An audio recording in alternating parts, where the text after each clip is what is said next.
A sensitive issue, Honorable Speaker. Whereas you make your point clear, I think that one you can actually appear before the committee, and you can pursue that one, and eventually, of course, when the response is made, you probably will have an opportunity to make sure that you have your point heard. So, what is it, Honorable Okello? Odoyo? I thank you, Honorable Speaker. And is it on the same? No, different one, if you allow me. Which one is this? I need your indulgence pertaining to the inordinate delay by the Treasury to submit NG-CDF funds to our accounts. Honorable Speaker, we are staring at the end of this financial year. We are barely 3 months to the end of it. And up to now, Nyando, for instance, and I believe most of my colleagues here, has only received 16 million shillings. 16 out of 137 million, Honorable Speaker. We did commit several contractors to work on projects by the CDF. It's only that I am, I can understand this is an issue that is very popular with the members, but the mode of approach that you've done is not correct. Just allow me to explain. Okay, just finish it, then we will see. I thank you very much. So as I was saying, we have committed contractors on the ground who are doing CDF projects. They have sent their invoices to our offices and are pestering us to respond to them.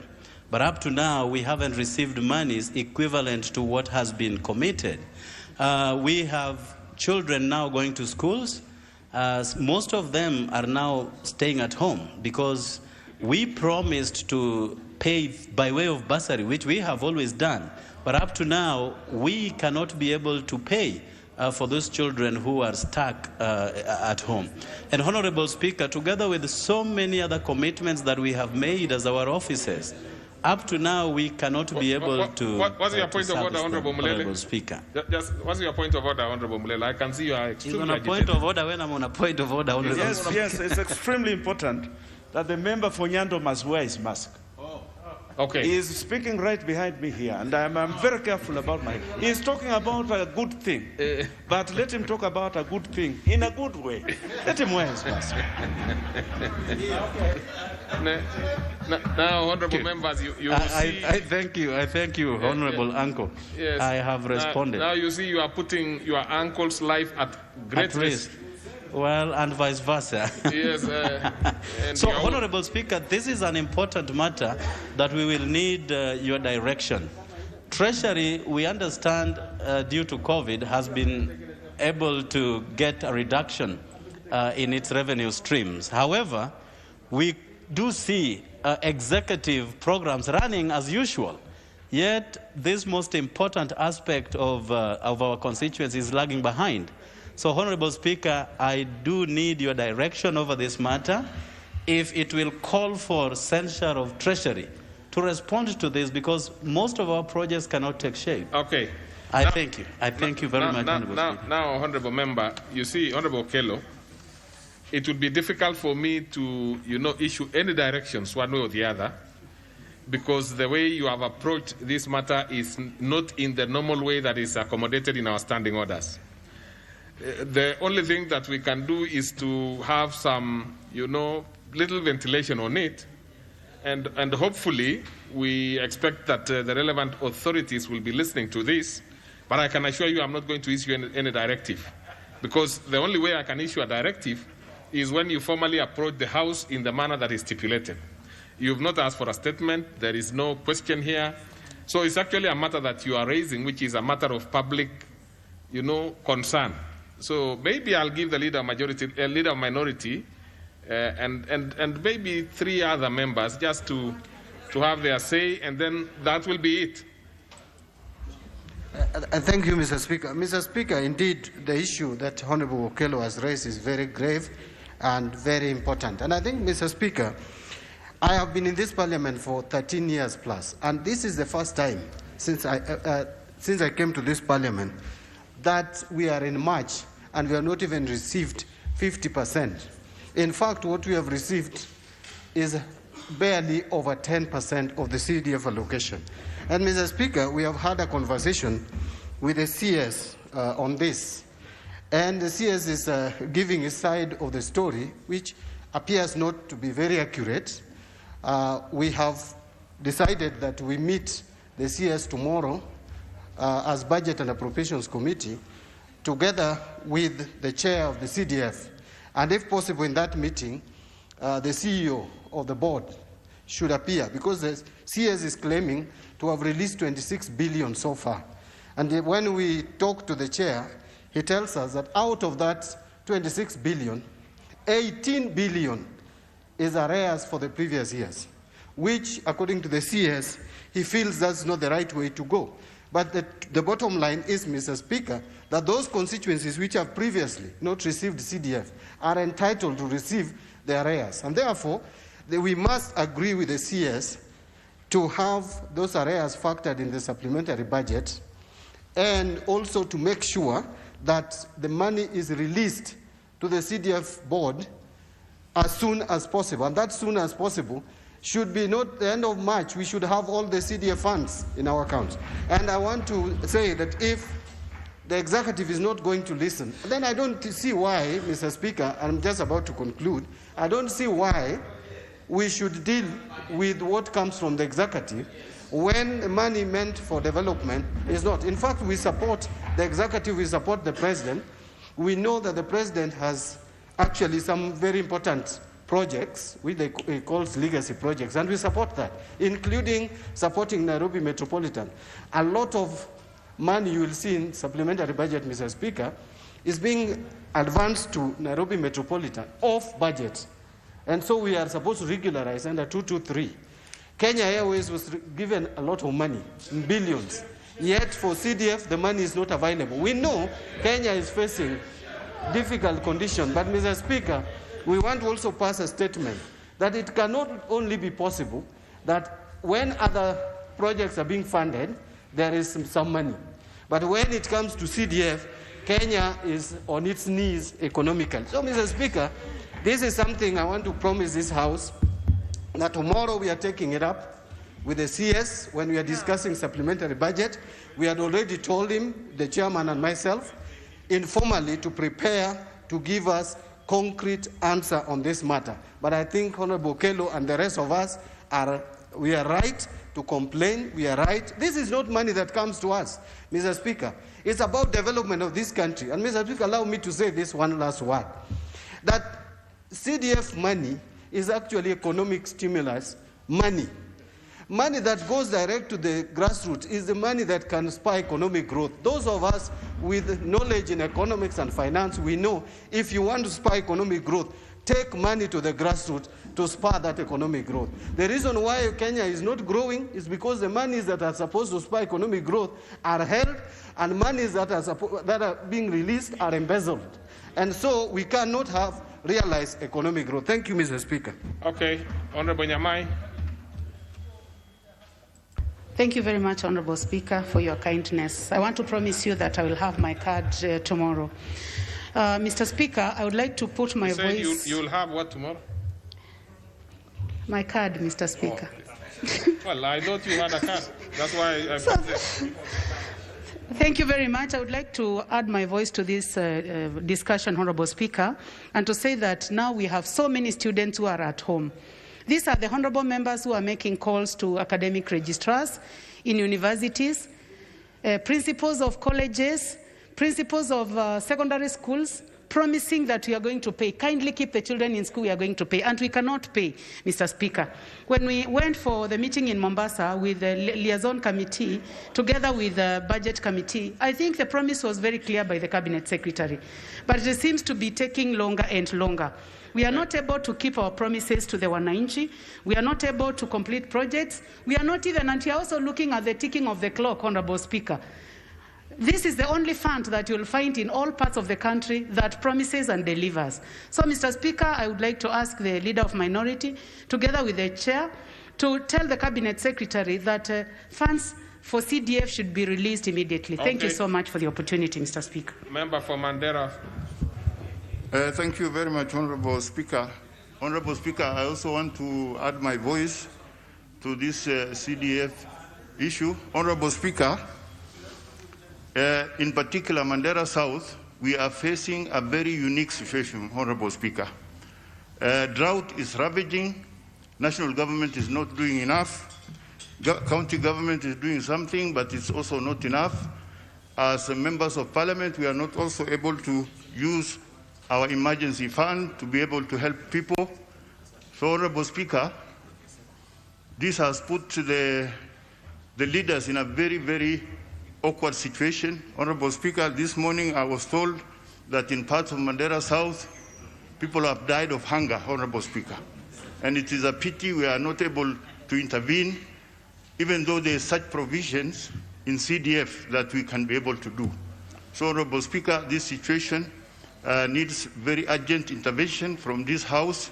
We should summon the treasury CS to be able to appear before this House so that he can give us a timeline within which he should be able to complete. Okay. For example, Mandera South, we have only received 9 million, Honorable Speaker, and this cannot even be able to fix the issue with the bursary. Okay. So, Honorable Speaker, I support. Honorable Mbui.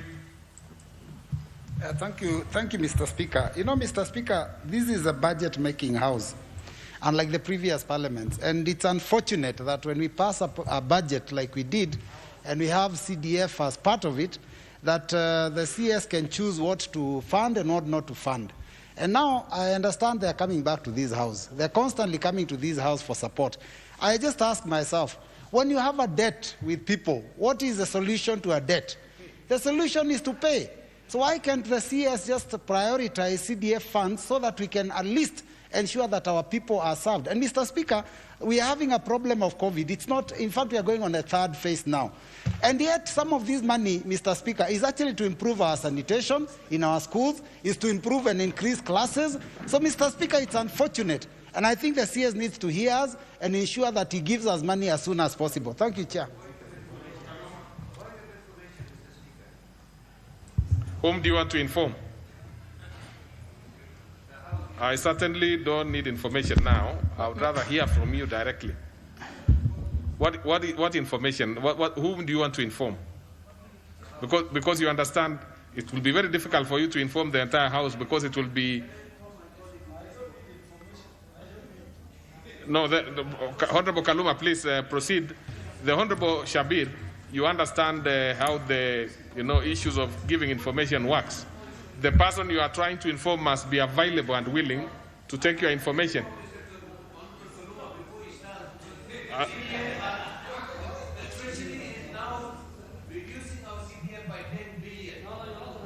No. Let's leave that. In fact, honourable members, I think that would be it, because the way the Honourable Okello came in is not in a way that I can be able to make any decision. It is just so. Let's finish it, Honourable Kaluma. I thank you, Honourable Speaker. Honourable Speaker, this CDF is merely 2.5% of the monies which remains to the national government. Mr. Speaker, what bothers me is that the President, His Excellency, the President was here. And the President requested us to work on school infrastructure. Schools were reopened. Honourable Speaker, students are ordered to go back to school. Now who is that member? You know you are completely out of order, Honourable Member. You know you cannot stand like, what is it? I cannot give you any...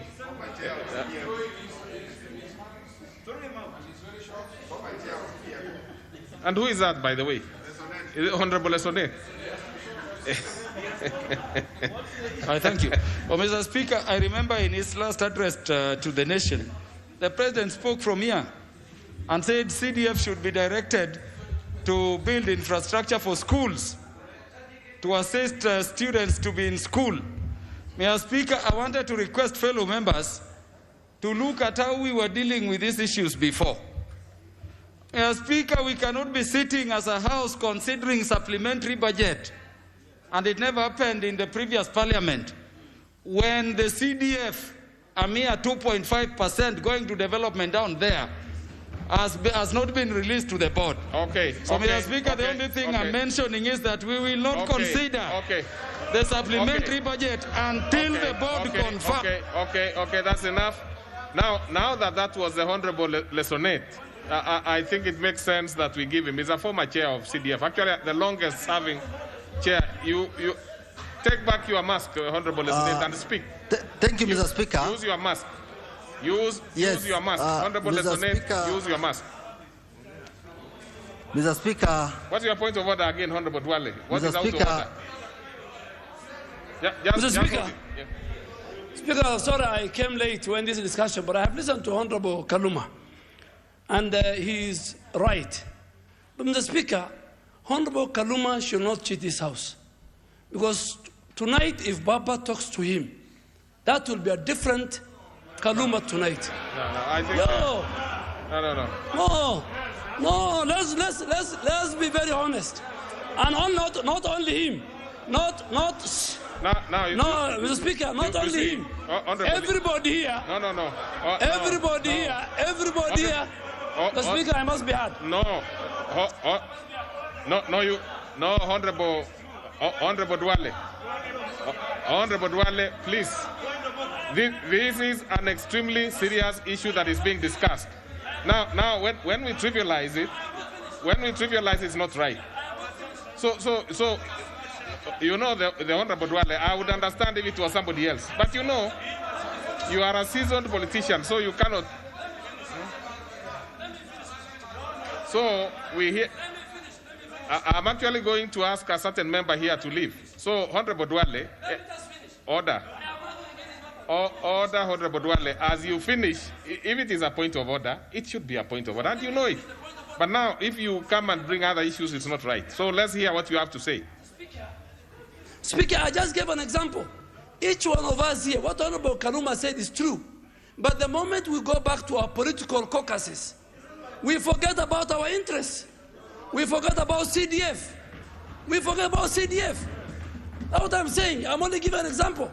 Even the other groups here, when they go back, let us deal with the matter of CDF. Okay. Today, the way CDF is, it has never happened in the last 3 parliaments. Okay, so let's have the Honorable Lesonette, please. Thank you, Mr. Speaker. Mr. Speaker, I requested to speak on this subject of CDF. This House, Mr. Speaker, knows that I was the chair of the CDF committee of this House in the last parliament, Mr. Speaker. And at the moment, Mr. Speaker, as a member of that same committee, I can sense danger, Mr. Speaker, to the extent of CDF. Last financial year alone, that is 2019-2020, all close to 14 billion shillings was not disbursed to CDF, just in one financial year, Mr. Speaker. And Mr. Speaker, just like members have alluded, in this year's budget, the budget of 2020-2021, there is an attempt through supplementary to reduce CDF. The CDF which you're already budgeting in your constituencies by 10 billion shillings, Mr. Speaker, of course that will not happen. The budget committee will not allow that to happen. But Mr. Speaker, there is grave danger that the Minister Treasury, Ukur Yatani, where the CDF is domiciled, needs to take this matter of CDF very seriously. Okay. And Mr. Speaker, this House needs to show displeasure to Ukur Yatani to the extent of CDF matters. I thank you, Mr. Speaker. Okay, so we will go to the next one, and we will ask the Honorable Chairperson for order, Honorable Pukose. Order, Honorable Pukose. Order. Now, let's go to the... There is a request, but we want to get responses from the Honorable Chair, Administration and National Security, on the statement request by the member for Tiati, the Honorable Kamket. I hope he's in the House. Is he in the House?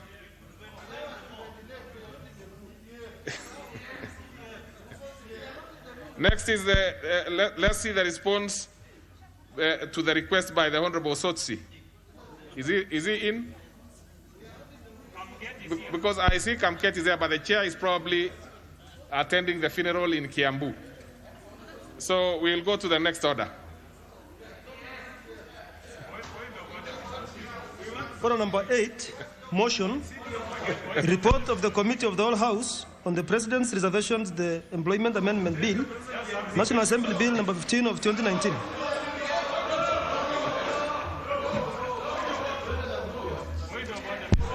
Okay, honorable members, I proceed to put the question on this matter that had been dispensed with, and we have the numbers, so that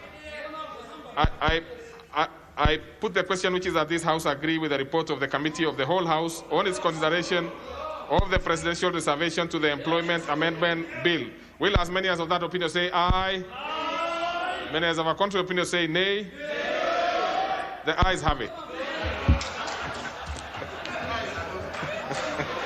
Order number 9, motion, report of the Committee of the Whole House on the Health Amendment Bill, National Assembly Bill number 64 of 2019.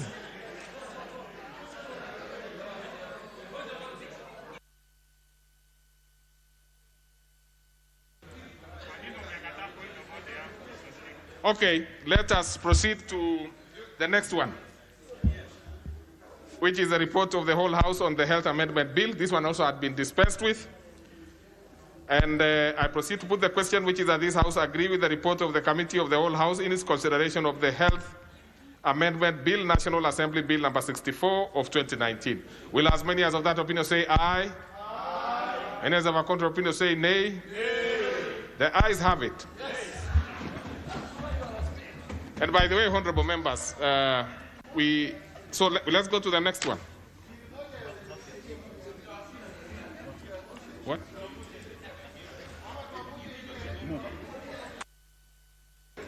Sorry, honorable members, let me call the mover to move third reading. Sorry, honorable members.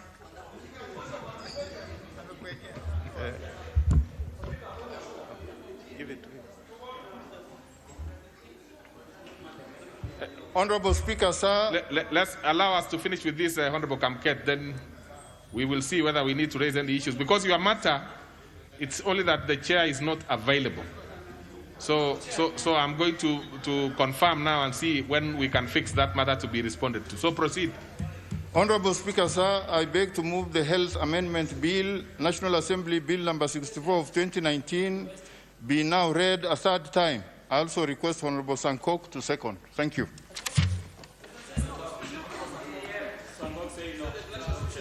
Thank you very much, Honorable Speaker. Members are very interested on CDF, but I will have to second this one first.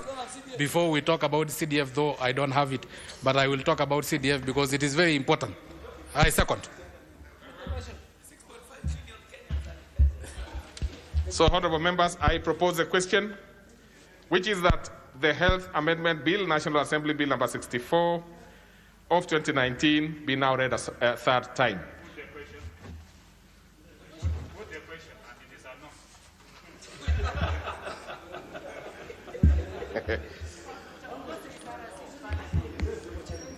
Now, I put the question, having confirmed that this House is properly constituted for purposes of making this particular decision, put the question, which is that the Health Amendment Bill, National Assembly Bill number 64 of 2019, be now read a third time. Will as many as of that opinion say aye? Aye. Many as of our contrary opinion say nay? Nay. The ayes have it. A bill for an act of parliament to amend the Health Act. Order number 10, motion, report of the Committee of the Whole House on the care and protection of older members of society bill, Senate Bill number 17 of 2018.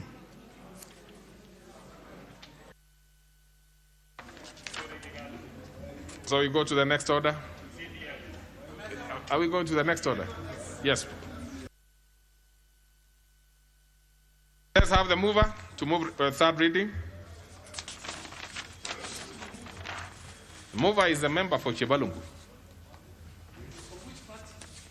Proceed, Honorable Member for Chebalungu. Thank you, Speaker. Honorable Speaker. In your capacity as a Vice Chair.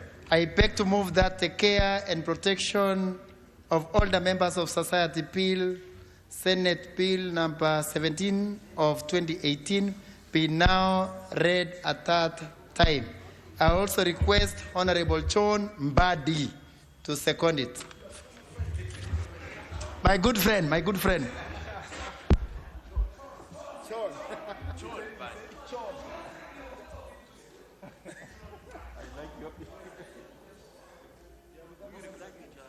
The Honorable Badi. I can see you now. Why are you not having your... Thank you, Mr. Speaker. Mr. Speaker, since this is a third reading, I second. Okay. So then, therefore, honorable members, I propose the question, which is that the care, protection of older members of society bill, Senate Bill number 17 of 2018, be now read a third time. I put the question? Yes. Okay, the leader, the Honorable Duale, let's hear what you have to say. In terms of contribution, I'll give two members. Speaker, let me make it very clear.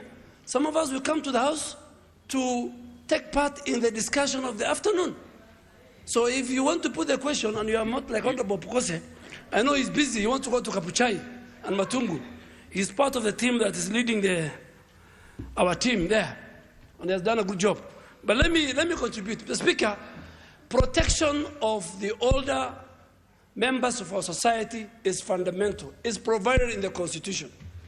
And that's why, the Speaker, all of us sitting here, one day we will join that category of our citizens. All of us sitting here have parents who are older. Maybe our parents are privileged, Mr. Speaker. They are privileged in the society because we are members of parliament. We can provide for them food. We can provide for them health care. We can provide for them what they need. But, Mr. Speaker, there are other parents who fall within the category of the hustler nation. Within the category of the hustler nation. And they might not have food on their table. And they are hustling. Their children are hustling. The older members are hustling. So, Mr. Speaker, we must protect even those old members of our society who are not privileged. So, Speaker, I am sure the Bible says the same. But in the Quran and in the Islamic religion, for you to go to paradise, you must take care of your older parents. Let us not ape the Western culture, where when your parents are old, you take them to the old person centers. Please, let us, and that's why, Mr. Speaker, I am bringing a bill, a very controversial. Speaker, 2 minutes. Thank you, Honorable Speaker. But you've given me the mic, Honorable Speaker, to contribute. No, Mr. Speaker, Honorable Bukosa is misbehaving. No, it's misbehaving. Even if you have raised the highest crowd for the Deputy President over the weekend, that does not give you to come and misbehave in the House. No. You have done very well. You have done... You did very well in translation, Mr. Speaker. So, Mr. Speaker, as I finish, let me just finish. Mr. Speaker, protecting the older members of society is part of protecting family values. I stand for family values. Thank you, Mr. Speaker. I stand for the hustlers, and I stand for the less privileged members of society. I support. What's your point of order? Even if he's sitting down, Mr. Speaker, it's becoming a habit for members to talk without their mask on. But this thing, Mr. Speaker, is so serious. The more you are projecting, the more you should have your mask on, because you're putting everybody at risk, including yourself. So now, the mask is supposed to cover your mouth. Actually, that is... and the noise. That one is an extremely serious and important issue. It is, Mr. Speaker. Thank you. It is not even so much about even protecting ourselves here. It's also about the image which we project to our own constituents down in the constituencies. So, honorable members, as we speak, please have your masks on. You can still be heard clearly. I mean, it's something that we need to. So proceed. Let's proceed.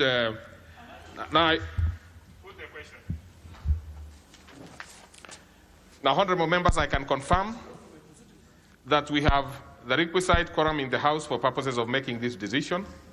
Therefore, I put the question, which is that the care and protection of older members of society bill, Senate Bill number 17 of 2018, be now read a third time. Will as many as of that opinion say aye? Aye. Many as of a contrary opinion say nay? Nay. The ayes have it. A bill for an act of parliament to give effect to Article 57 of the Constitution to provide for a framework for the care of older members of society, to establish a framework for the empowerment and protection of elderly and the maintenance of their well-being, safety and security, and for connected purposes. Order number 11, report of the Committee of the Whole House on the Refugees Bill, National Assembly Bill number 62 of 2019. So we go to the next order. Which one is this?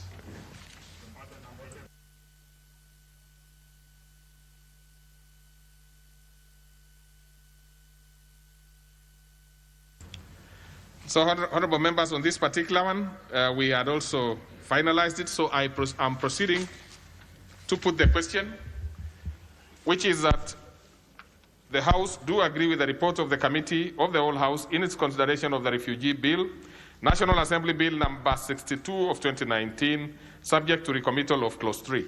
Will as many as of that opinion say aye? Aye. Many as of a contrary opinion say nay? The ayes have it. Order number 12, Committee of the Whole House. Just a minute. Just a minute. Order. What is it, the Honorable Kamket?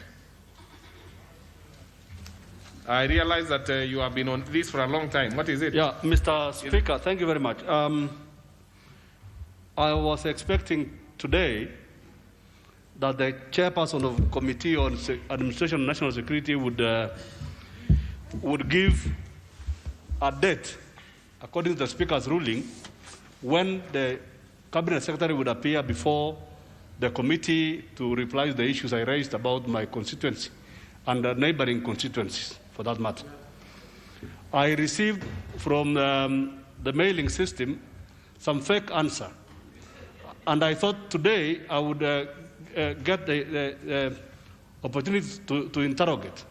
But the chairman is not here today, and I have not received, I do not know on the way forward, Mr. Speaker, on what to expect, given that these are very serious matters happening in my constituency. That is absolutely true, the Honorable Kamket. Yes.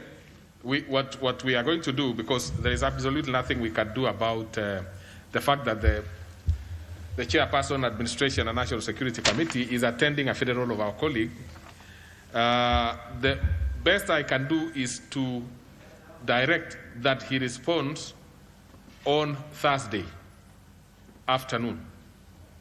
I think that would be fair, and then for whatever answer that you have, which many members have do not have the opportunity, have not had the opportunity to see or to get, you can be able to, canvass your position on Thursday. Because this is actually a serious issue, it's a matter that needs to be dispensed with. Yes, Honorable Pukose. What is it? You know, Honorable Speaker, I would not stand if there was an issue which was raised by the Honorable Member there about people covering their mouths. Yes. No, it is serious, Mr. Speaker. You know, you've moved from being serious to now, because when Honorable Duale stood and was not covering the mouth, I think it became an issue. But when Honorable Kamket is not covering the mouth and is just talking like that, it seems it's not bothering, because you see, look at him even now. The nose is not covered. That is where he's breathing and sneezing from. I think you members Mr. are Speaker, sometimes, it's very interesting. I mean, we should not have selective justice in this House. No, I think Honorable Kamket is properly masked. I mean, it's clear.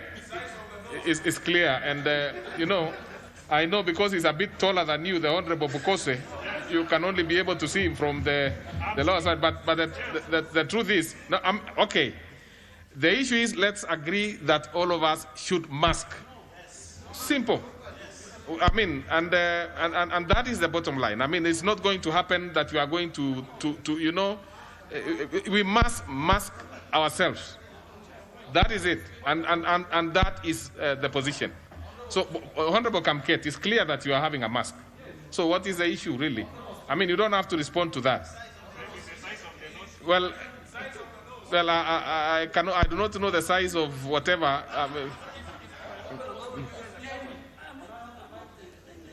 What is it, Honorable Kamket, so that you can be comfortable?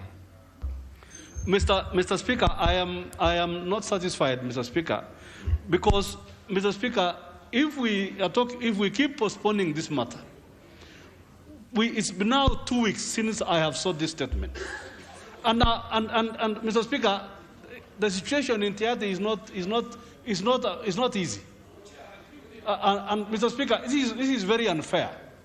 It's very unfair for the chair to be absent when he's just supposed to be giving me a debt. And you know, Mr. Speaker, maybe, for how long am I going to cry on this matter? Maybe just to agree with you to a small extent, it's not so much about the chair being absent. It should be that in the absence of the chair, the vice chair should be in to answer. Yes. Now, who is the vice chair, the Administration and National Security Committee? Who is that? Who is that? Kaluma. Honorable Kaluma, you are here and you should be able to answer that. Did you say Kaluma or Fatuma?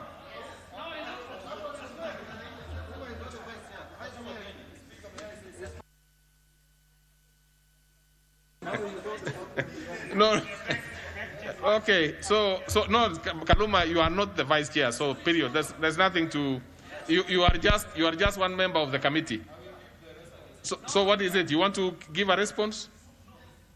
You want to give a response to... Yes. Honorable I know Speaker, you are a member of that committee. Honorable Speaker, may I assist the House this way? Honorable Speaker, in the Committee on Administration and National Security, we are very organized. We have subcommittees. I am privileged to chair the subcommittee dealing with questions, petitions, and this matter has been before us. Let me apologize to the House and Honorable Kamket that the chair of the committee is not present for the reasons we all know. He comes from Kiambu, and we are mourning our brother down there. Honorable Speaker, again to the House, the matter of Honorable Kamket has only delayed a bit because we were also budgeting. But it is a matter being treated, and Honorable Speaker, I only wanted to request, because it is necessary that we deal with this matter substantively now, would I request, because I know from Thursday, Honorable Speaker, with the leave of the Speaker, the committee will be somewhere in Garissa on a security situation, so that we don't disappoint the House again. May I request, Honorable Speaker, a small variation to your direction, that we give a substantive response, not only to Honorable Kamket and to the House on the matters that were remitted to the chair to be responded to today, on Tuesday, because I know the committee will be back on Sunday from the security situation we are attending. Honorable Kaluma, the Honorable Kamket is not satisfied with even having it pushed to Thursday. Now, for you to push it now to Tuesday is not, because it was listed to be responded today.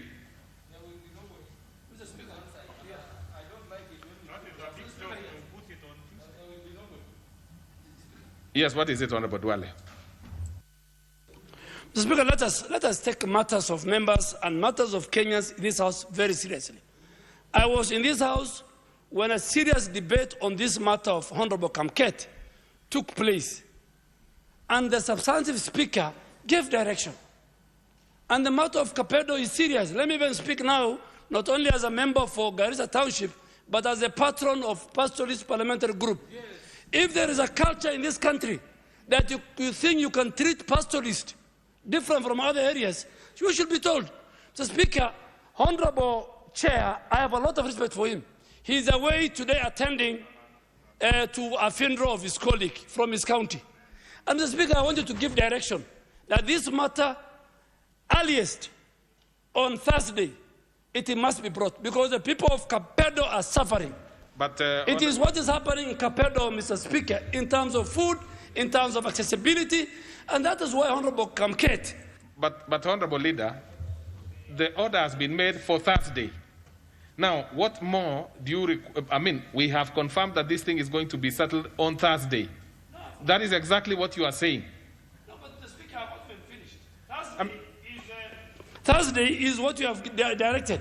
But this matter was before this House, and that's why, Mr. Speaker, you are a citizen legislator. That's why we have private members' questions, we have ordinary questions. There are matters that the House must treat it with the urgency. And Honorable Kaluma is aware. And with the chairman not being here, that doesn't mean that any member of the committee, even the whip, even the leadership, can deal with this matter. So, Mr. Speaker, I feel that the people of Kapedo are not getting justice from this House. And I really want you, finally, to speak to it.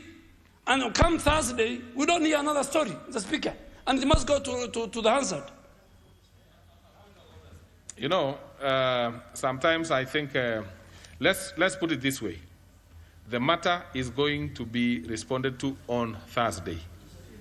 Now, the committee will find a way, because for sure, I'm not so sure whether all the members are going, but this being a serious matter, it has to be done on Thursday. The chair was ready to have his response today. Honorable Kamket himself says he has received a response.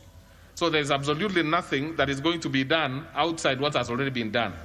So Thursday, we are going to have a response to Honorable Kamket's statement. It is as simple as that. I mean, unless you simply want to go on record as to have been heard that you spoke on it, the position has already been stated. We will proceed to the next one. Order number 12, Committee of the Whole House.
Order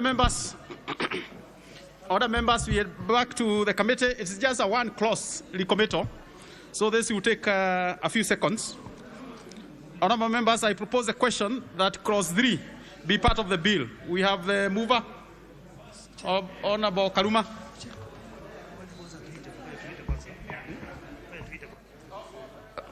Honourable Kaluma, just a minute. Let the clause be called out.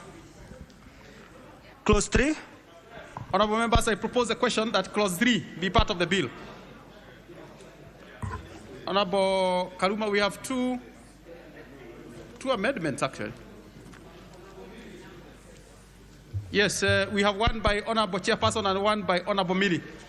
Honourable Mili clearly is not in the House, so that shall be considered as dropped. So let's proceed with that of Honourable Chairperson.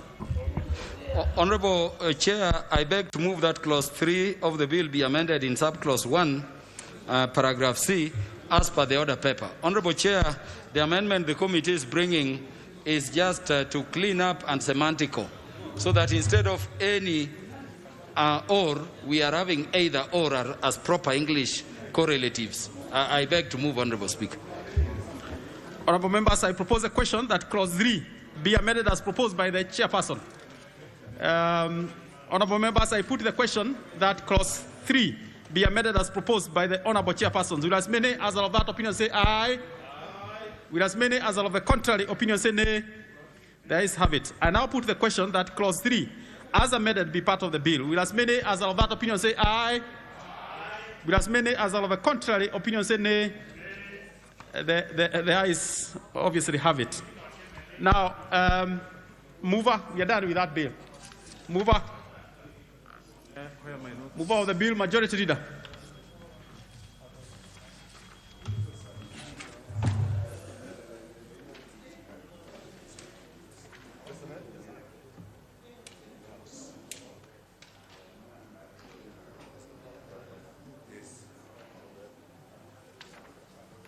Honourable Chairperson, I beg to move that the committee do report to the House its consideration of the Refugees Bill, National Assembly Bill number 62 of 2019, and its approval thereof with amendments.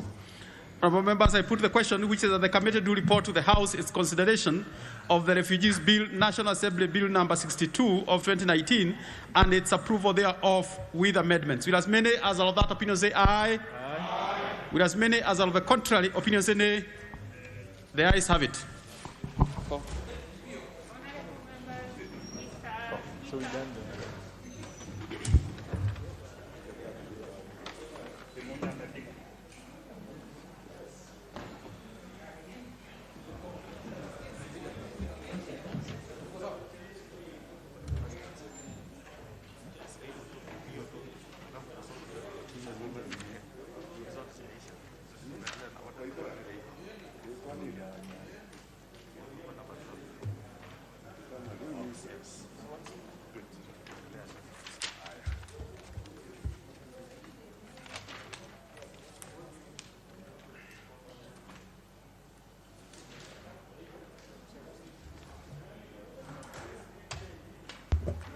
Chairperson, to move reporting. Honourable Speaker, I beg to report that the Committee of the whole House has considered the Refugees Bill, National Assembly Bill number 62 of 2019, and its approval thereof with amendments.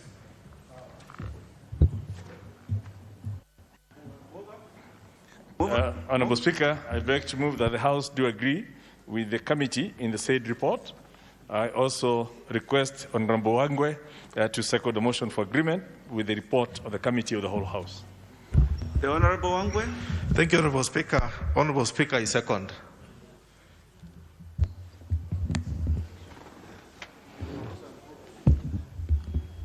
Honourable members, I now propose the question that the House do agree with the committee in the said report.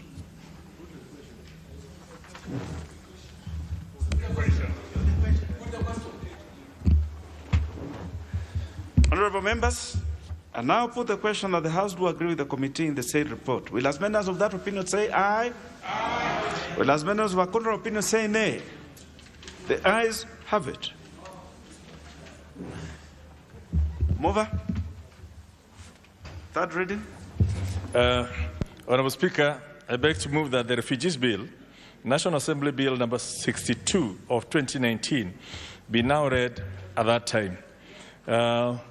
And at this point, Honourable Speaker, I also wish to thank members for the long sessions and lots of amendments, and particularly thank Honourable Kaluma for being there for the chair, and Honourable Midi Odhiambo for going through the bill with a tooth comb so that we can ensure that this, and obviously all the members who've been here, including Honourable Pukose, Honourable Sankok, and Honourable Kimuchuri Kigano, and Honourable Badi, so many who have endured long hours to see this bill coming through.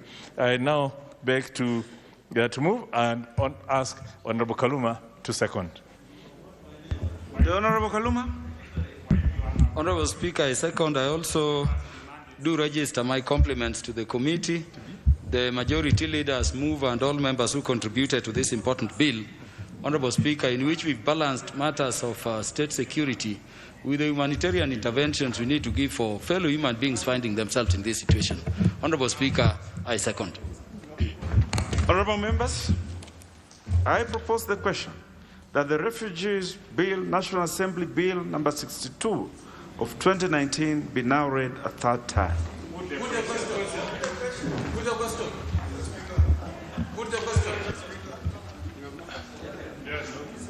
The Honourable Nyikal, you have something to say? Yes, Mr. Speaker. Thank you for giving me the opportunity. I support that the refugee bill be read at the third time, and I think it's a very important bill that we have put in the country. But, Mr. Speaker, I want your attention particularly. Mr. Speaker,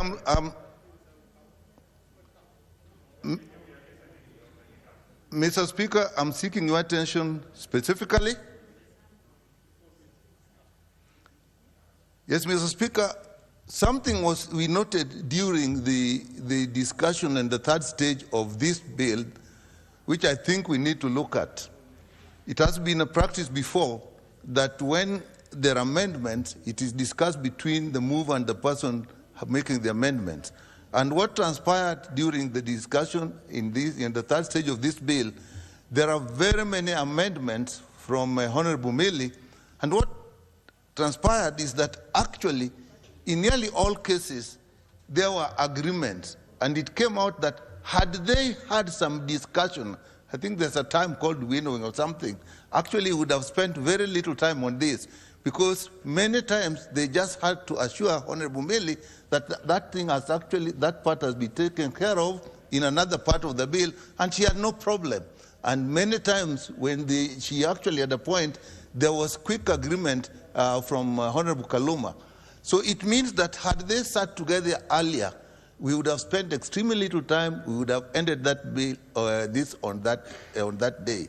So, Mr. Speaker, I think it's a process that we need to encourage and enforce if necessary. Thank you, Mr. Speaker. I support. Well, the Honorable Nyikal, the Honorable Wanjira Wangari.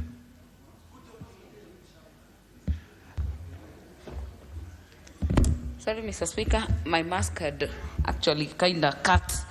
I just want to support and agree with the member who have just spoken that if we are able to converse earlier, it will save us a lot of time. This bill has taken maybe an unnecessarily longer period, but I support the committee and commend them for the work they have put into it, and I support.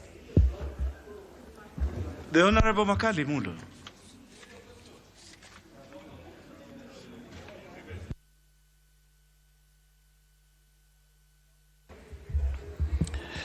Yeah, thank you, Mr. Speaker. Mr. Speaker, I'm sorry, I wanted to comment on the earlier matter. So, not. Very well. I am presuming that the members who have pressed the intervention, the Honorable Pukose. Thank you, Honorable Speaker. Honorable Speaker, I support the third reading of this refugee bill, Honorable Speaker. And I wanted to let the majority leader to know that while he was away, members insisted that without the CDF funds being deposited into our accounts, there will be no approval of the supplementary budget. So I think it needs to take it very keenly. Thank you, Honorable Speaker. Honorable members.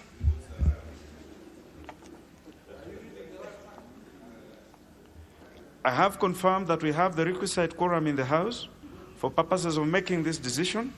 I therefore put the question, which is that the Refugees Bill, National Assembly Bill number 62 of 2019 be now read a third time. Will as members of that opinion say aye? Aye. Will as members of a contrary opinion say nay? The ayes have it. A bill for an act of parliament to provide for the recognition, protection and management of refugees, to give effect to the 1951 United Nations Convention relating to the status of refugees, the 1967 Protocol relating to the status of refugees, and the 1969 OAU Convention governing the specific aspects of refugee problems in Africa and for connected purposes. Order number 13, motion, approval of the mediated version of the Early Childhood Education Bill, Senate Bill number 26 of 2018. The Chairperson, Departmental Committee on Education and Research, that will be the Honorable Mutua Florence. The Vice Chair is taking it very well. The Honorable Ambuku. But before the Honorable Ambuku, you dive in. The Honorable Pukose, what you are speaking to earlier on, as much as it finds a lot of favor with this speaker, but that was not the correct time to speak to it. I agree with you that matters CDF are very important matters in this House, and the leader of majority should take note that members have expressed themselves in a very serious way in that regard, and that we hope that in the course of the week we shall see serious resolution on that particular matter that the Honorable Pukose was speaking to, although out of joint, but relevant to the welfare of the members. The Honorable Wambugu, proceed. Thank you very much, Mr. Speaker. And I do sincerely appreciate the comments you have, your emphasis on the message to the majority leader. I beg to move that this House adopts the report of the Mediation Committee on the Early Childhood Education Bill, Senate Bill number 26 of 2018, that was laid on the table of the House on Thursday, February 18, 2021, and approves the mediated version of the Early Childhood Education Bill, Senate Bill number 26 of 2018. By way of introduction, Mr. Speaker, the Early Childhood Education Bill arises from the need to set up a proper legal framework for early childhood education, which is the foundation of education. The bill seeks to provide for the framework for the administration of early childhood education within the counties, and the bill also provides for the establishment of boards of management to oversee the management of the early childhood education centers. Mr. Speaker, the Departmental Committee on Education and Research considered the Senate bill in the fourth session and proposed various amendments to the bill which were aimed at improving the substance of the bill. Indeed, Mr. Speaker, this House considered and passed the bill with amendments on Thursday, November 21st in 2019. Mr. Speaker, the Senate considered the amendments to the bill as passed by the National Assembly and was in agreement with most of the amendments. However, the Senate rejected the National Assembly's amendments to clauses 27, 28, 33, 36, 37, 44, and 68. Mr. Speaker, through your direction, a mediation committee was constituted comprising of members of both the National Assembly and the Senate to consider the contentious issues and develop an agreed version of the bill. Mr. Speaker, permit me to now give a highlight of the resolutions made by the Mediation Committee on the contentious clauses of the bill. Under Clause 27, the Mediation Committee agreed to the National Assembly amendment which sought to allow the conversion of early childhood education centers from public status to private status, but only after the consultation with the County Education Board and the approval of the County Executive Committee member. This amendment aligns the bill with the provisions of Section 43(2) of the Basic Education Act, number 14 of 2013, which provides that a public basic education institution shall not be converted to a private basic education institution or to any other private status without consultation with the National Education Board and approval by the Cabinet Secretary. Mr. Speaker, under Clause 28, the Mediation Committee resolved to retain Subclause 4A as contained in the bill and adopt the National Assembly amendments to Subclause 4B. The Mediation Committee noted that the role of the sponsor in making recommendations for curriculum review would not conflict with the mandate of the Kenya Institute of Curriculum Development. Further, the amendment will align the bill to the role of the sponsor as contained in the Basic Education Act, number 14 of 2013, which is to provide financial, spiritual, and infrastructural support. Mr. Speaker, under Clause 33, the Mediation Committee resolved to retain the clause as contained in the bill. This is because the roles and functions of the Parents Teachers Association and those of the boards of management of schools are distinct and cannot be performed by the same organ. Further, there is need to align the bill with Section 55(2) of the Basic Education Act, which provides that every school shall have a Parents Teachers Association. Mr. Speaker, under Clause 36, the Mediation Committee agreed to the National Assembly amendments which provides that a person shall be qualified as an early childhood education teacher if the person is registered as a teacher by the Teacher Service Commission. This amendment aligns the bill with the provisions of Article 237(3)(a) of the Constitution, which provides that the Teacher Service Commission shall review the standards of education and training of persons that are in the teaching service. Mr. Speaker, under Clause 37, the Mediation Committee resolved to retain the clause as contained in the bill. The Mediation Committee noted that it would be a duplication of roles to create a committee, while the already established county education boards within the counties may establish committees within the board for the proper performance of the duties. Mr. Speaker, under Clause 44, the Mediation Committee agreed to the National Assembly amendment which seeks to ensure the use of certainty in regards to the standard of education to be offered in a private education center. The amendment aligns the bill to the standard set in the Basic Education Act, which provides that a private institution shall follow the curriculum as approved by the Kenya Institute of Curriculum Development.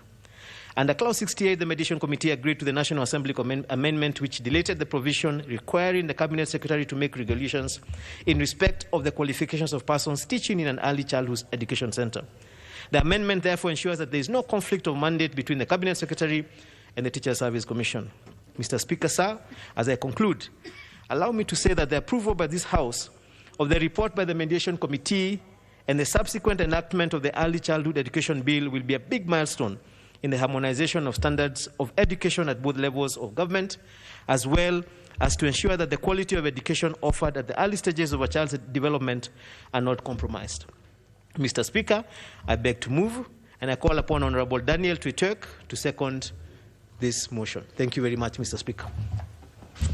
The Honorable Twitek, member for Mogotia. Thank you, Speaker.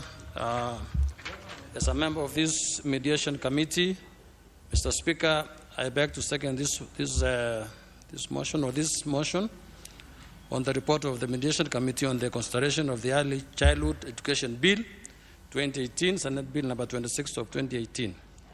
The committee really did a good job on this particular mediation. We had extensively looked at all the issues as the movers outlined, and basically clauses and make sure that we all agree as a team.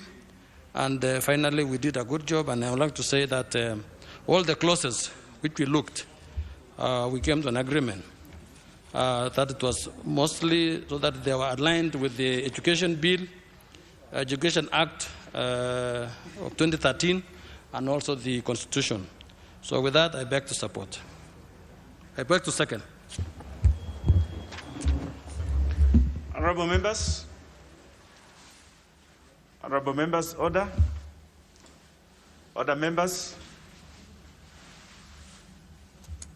Allow me to propose the question that pursuant to the provisions of Article 113, Subarticle 2 of the Constitution and Standing Order 150, this House adopts the report of the Mediation Committee on the Early Childhood Education Bill, Senate Bill number 26 of 2018, laid on the table of the House on Thursday, February 18, 2021, and approved the mediated version of the Early Childhood Education Bill, Senate Bill number 26 of 2018.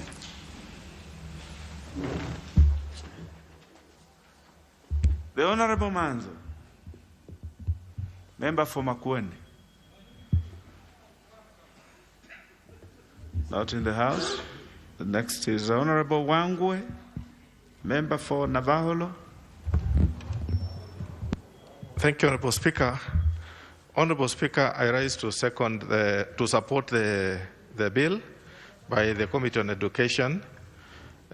Honorable Speaker, in the onset, the Early Childhood Bill, Honorable Speaker, 2018, which seeks to establish the framework for the necessary infrastructure, Honorable Speaker, for the comprehensive early childhood development and education system by the county government. Honorable Speaker, when you look at the issue of education, this part on early childhood, Honorable Speaker, is anchored in our Constitution and devolved. Therefore, Honorable Speaker, this bill gives direction on how the conduct and the administration and support of the early childhood shall be done or handled at the county government level, Honorable Speaker. Honorable Speaker, you look at most of the funds that we give to the county government, it has really participated and developed a lot of infrastructure when it comes to the issues of early childhood. But the question is, Honorable Speaker, are we supporting the infrastructure that is being laid with the right personnel? Are we taking care of the children that are going into the infrastructure that's being built? And number three, Honorable Speaker, are we building the infrastructure commensurate to the population of the number of children that we have, Honorable Speaker? Therefore, Honorable Speaker, this bill is coming at the right time when, Honorable Speaker, we are considering the budget. The BPS will be here in the National Assembly soon. And one thing that we'll be looking at, Honorable Speaker, is how much we are giving the devolved units in terms of the division of revenue. Therefore, Honorable Speaker, if the Committee on Education, in their wisdom, as they consider this bill, Honorable Speaker, the House in general should now look at, we are giving county government funds. Are they using it in the right direction, in the proper way, as per the Constitution, Honorable Speaker? It is the question. The answer is yes, they are doing it, but they need to do it thorough to the point, Honorable Speaker. When you look at the Part 2 of the bill, Honorable Speaker, it provides for the right of every child to free and compulsory early childhood, child education in a public education center, Honorable Speaker.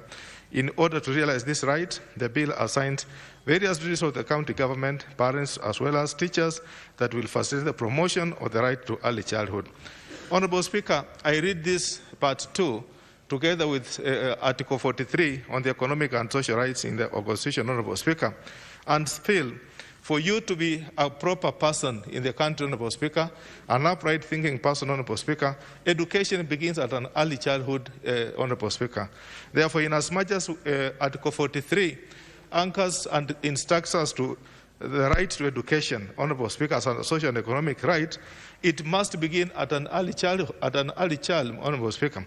Therefore, this bill, the Committee on Education, is bringing it at the very, very appropriate time, so that we address the issue of our children.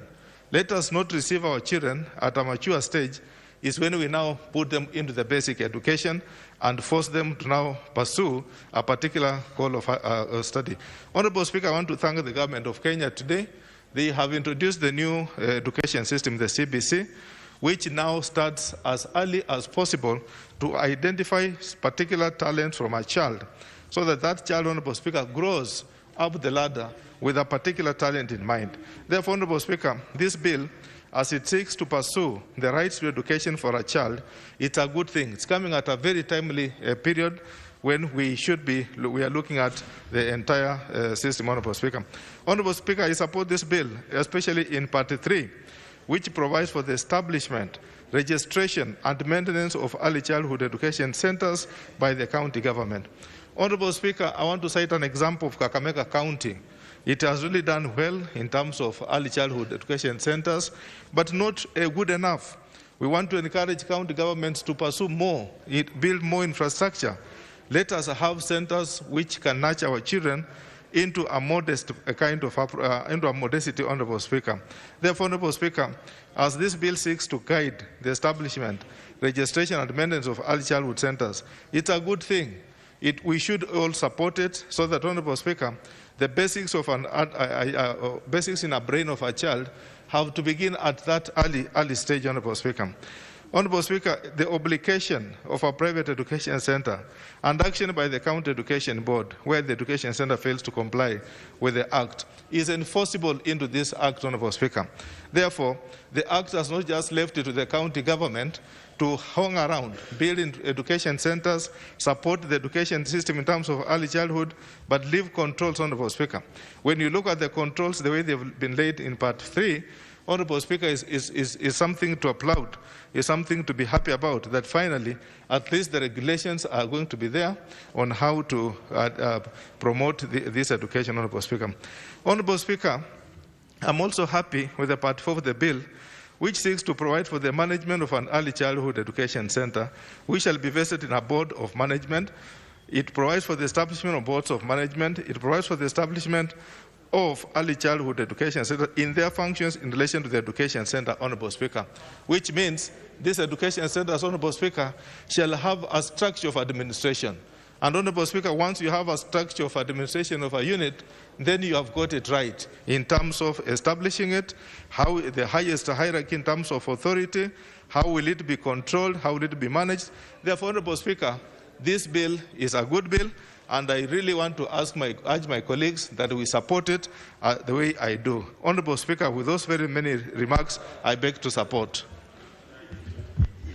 The Honorable Ogutu Abel, member for Bamachoge Borab. Thank you, Honorable Speaker, for giving me opportunity to contribute and support this bill. The mediated bill, Mr. Speaker, is a version of what we as the members of the Education Committee had our input, and now it has been harmonized with what was intended to be the case by the Senate.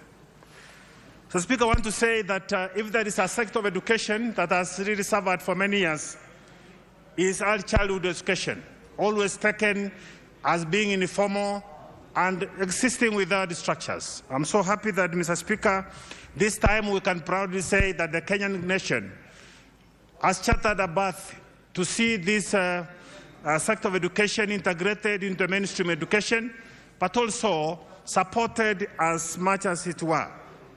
So, Speaker, you realize that this bill looks at the county government as the main leadership entity to its implementation. I want to make two comments. Mr. Speaker, even as we existed without this bill, the county government has been doing a lot of work to support early childhood, but in a very haphazard way, in terms of poor funding, in terms of poor infrastructure, in terms of also failing to pay those who are in class working with the young children. The Speaker, I want to say that as we move forward to see this bill finally becoming a policy, it is important for the county government, through the county education board, to ensure that at least the responsibilities that have been given to this to the county government through this through the board are well executed. It's very unfortunate, Mr. Speaker, that a number of people have been working as even frontiers, or people are employed by the schools where the centers for early childhood are located, have gone for many years without being paid. Some have even died, and with the terms that are very poor. So I'm sure that once this bill is implemented, Mr. Speaker, we'll have professionals working with our little children. Mr. Speaker, there's a section which looks at the management of these centers. I see public health is well represented. I see the county executive board is well represented. Mr. Speaker, I want to appeal that as we intend to move to implement this bill, that proper funding is done and the proper supervision is also done through the Ministry of Education to ensure that the early childhood education becomes a stronger and a better foundation for our children and for the future generation to come. Two areas that I have said, the area of children with disability has not come out clearly in the previous implementation of the early childhood. These are the people who really need a lot of attention. I'll imagine a situation where every county will have at the sub-county level a facility that takes care of children with disability.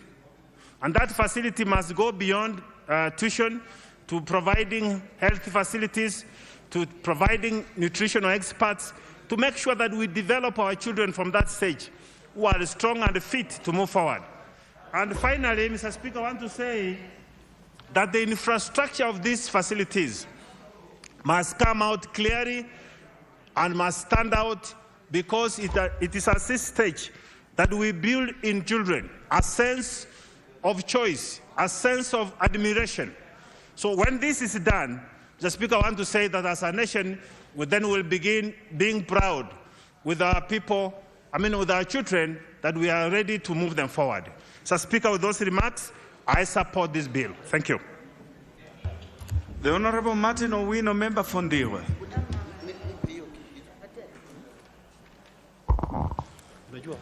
I thank you, Mr. Speaker. This is a very important topic, and I want to thank the Education Committee and those who harmonized this bill. Mr. Speaker, in the tender age, if we want to do education, that is where a child needs us most, so that we help them to develop emotionally, cognitively, and physically. And this bill, Mr. Speaker, I like it for one thing, because to bring all those together, you need some teachers who are trained and recognized by TSC, which this bill is addressing effectively. Also, Mr. Speaker, Part 3 of this bill, as mentioned earlier also, deals with the enforcement of the control systems. We may desire to achieve something, Mr. Speaker, but if these control systems are not put in place, we are still elusive to many of us. Education management structures. Mr. Speaker, with our CDF, which we are lamenting all the time, we make good classes, good classrooms, from class 1 all the way up. But because the early childhood education is devolved, most of the structures are in bad shape and providing bad environment for our children. So I think when we talk of those management structures, the infrastructure because we cannot talk of healthy education for our children, but the environment is wanting. And this is in many schools. So I think when this bill gets wheels to move, resources becomes very important, Mr. Speaker. And I agree, we should either ring-fence the resources for the county governments to build up the infrastructure for these kids in an environment where they can access clean water, sanitation, and all that they need to thrive in.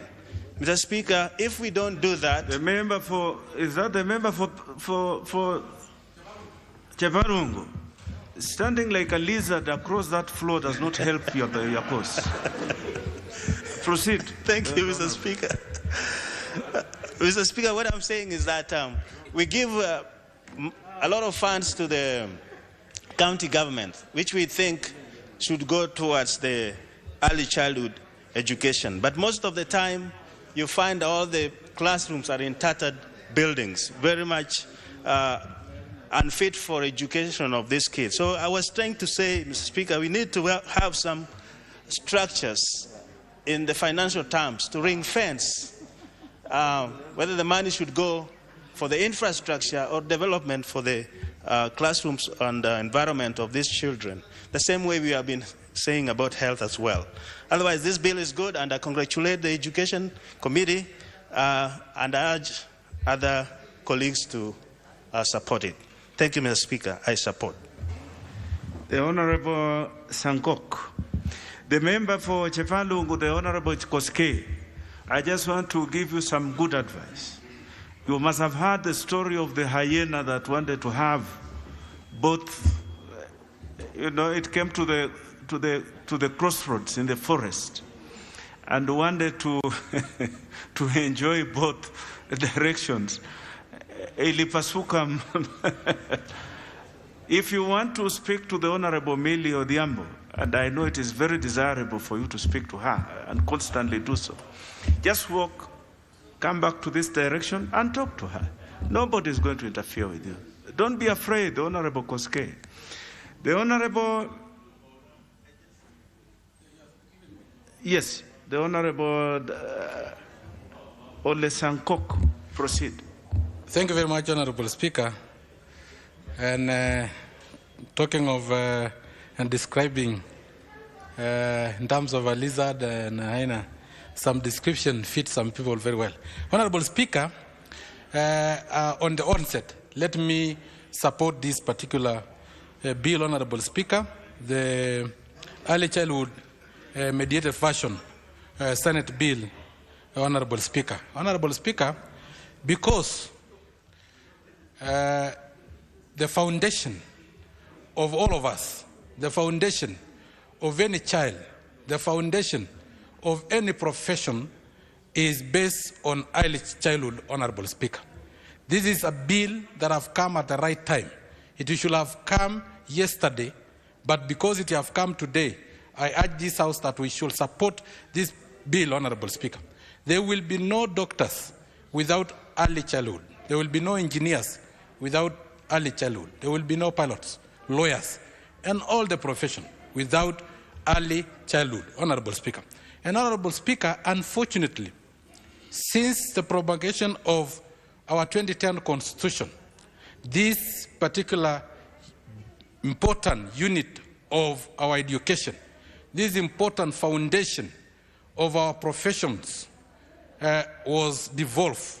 And when it was devolved, Honorable Speaker, it went to the counties, which had no infrastructure, which had no manpower, which did not have the resources to manage this particular very important foundation, Honorable Speaker. Honorable Speaker, it has been an amorphous kind of approach, Honorable Speaker. You will find CDF supporting ECDs. You will find county government supporting ECDs. You will find the Minister of the CS for Education going to ECDs, Honorable Speaker. It has been an amorphous approach to this particular very important unit and very important basic foundation of all intellectuals in any country and any part of this world, Honorable Speaker. So, Honorable Speaker, this bill have come at the right time so that we can address this issue and make sure that our children are brought up in a foundation that it can withstand and withhold them upright during the economic tides that we have witnessed in the whole world, Honorable Speaker. Honorable Speaker, with the wake of economic meltdown, with the wake of the breakdown of our social fabrics in our societies, Honorable Speaker, and in our families, Honorable Speaker, this early childhood is the foundation that will make our children withstand all those social disorders, Honorable Speaker, that we have been witnessing, Honorable Speaker. Honorable Speaker, in this bill, I will consult with the Education Committee, Honorable Speaker, so that we can in-depth consult with players of persons with disabilities, including National Council for Persons with Disability, because we need to know and we need to make sure that we have captured the need of special education schools and the needs of children with disabilities, Honorable Speaker. Honorable Speaker, because we have categories of persons with disabilities, and all over the world, while I was a chairman of National Council for Persons with Disabilities, Honorable Speaker, I had advocated that we segment persons with disabilities so that we can know how we can approach their education, especially during early childhood, Honorable Speaker. Honorable Speaker, we have children with disability who can be integrated in the normal system of education, Honorable Speaker, because it will uplift their self-esteem. If today, Honorable Speaker, as a person with physical disability, if I'm in class, Honorable Speaker, with you, and then I defeat you in positions in exam, Honorable Speaker, then my self-esteem will be uplifted because I know I will not win against you in the field, but I can win against you in the class, Honorable Speaker.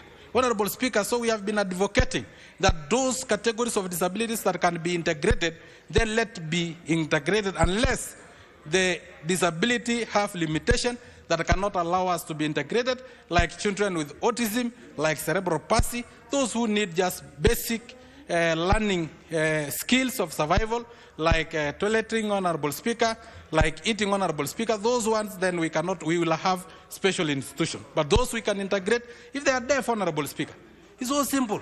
Look for a teacher who understands sign language, or make sure that there is a sign language interpreter, Honorable Speaker. If they are physical disabled, they are on wheelchairs, just make sure the class are accessible, and these children can learn with the rest, Honorable Speaker. Because if you put us as persons with disability in one corner, we compete against ourselves. Even if I become number one, I'll just believe that I'm number one among the rejected, Honorable Speaker. But if I become number one in a school, and a great school where there is everybody else, then my self-esteem will be uplifted, Honorable Speaker. Honorable Speaker, so we will consult with them so that we make sure that we capture the issue of persons with disability, Honorable Speaker. Honorable Speaker, and I thank the government for introducing CBC. CBC will go a long way to assist persons with disability because not all of us are intelligent enough in terms of books, Honorable Speaker. But we have hidden talents, hidden abilities, Honorable Speaker, which CBC will be able to excite, Honorable Speaker, and bring them out, Honorable Speaker. Honorable Speaker, you know, long time ago, our parents used to trust us while we were even as young as 10 years old, Honorable Speaker. I remember we used to move our livestock all the way from Narok, Mao Forest, all the way to Tanzania, Honorable Speaker. And our parents trusted that we can be able to look after cows, we can be able to defend those cows against wild animals, we can be able to build our own houses in the jungle, Honorable Speaker, and live with our livestock for months, Honorable Speaker. But, Honorable Speaker, children nowadays are pampered too much. They are channeled in a way that they can only learn and write and compete in an exam, Honorable Speaker. But they lack survival skills, Honorable Speaker. So this CBC will bring out the talents that are hidden, especially for persons with disability. Honorable Speaker, you must know, Honorable Speaker, the best mathematician in the world is a person with autism, Honorable Speaker. If the talent was not brought out, if he was given exams of science and other subjects, Honorable Speaker, he will be deemed a failure but he is the best mathematician and is a person with autism, Honorable Speaker. Honorable Speaker, so the CBC will bring out our hidden talents as person with disability, Honorable Speaker. Honorable Speaker, again, we will like, Honorable Speaker, that county government make sure that this basic education is as free as possible without commercialization of education, Honorable Speaker. While I was in the University of Nairobi, we were against parallel degree program where we were tortured and even suspended because of being against commercialization of education, where an A without money will become a D, and a D with money will become an A because you can be able to afford to study the best courses, Honorable Speaker. So I implore upon this bill so that we can make sure that as much as we have this mediated fashion of Senate Early Childhood Bill, Honorable Speaker, then the childhood education should be free to every child, and so that we can have the foundation, a proper foundation for all our kids across the board without considering their purchasing power and their financial muscles, Honorable Speaker. With those very many remarks, Honorable Speaker, I do support 100%. Thank you. The Honorable Sankok, you have spoken extremely well. And you have spoken to something that is very important, that we should not leave any child behind, that all of us should move forward together. Thank you for speaking so well today. The Honorable Fatuma Gedi, what is out of order? Mr. Speaker, thank you very much. Earlier on, Mr. Speaker, I'm aware Honorable Kamket asked about the issues of TRT. Mr. Speaker, first, as you know, today we are mourning, and the chairman and I were out of the chambers. I want to give assurance to the member in this House that on Thursday we will bring a comprehensive response to that matter. We know the serious issues in TRT. We've also wrote a letter to IG so that the community there can access the basic needs. There's a roadblock, we are aware, there's serious issues.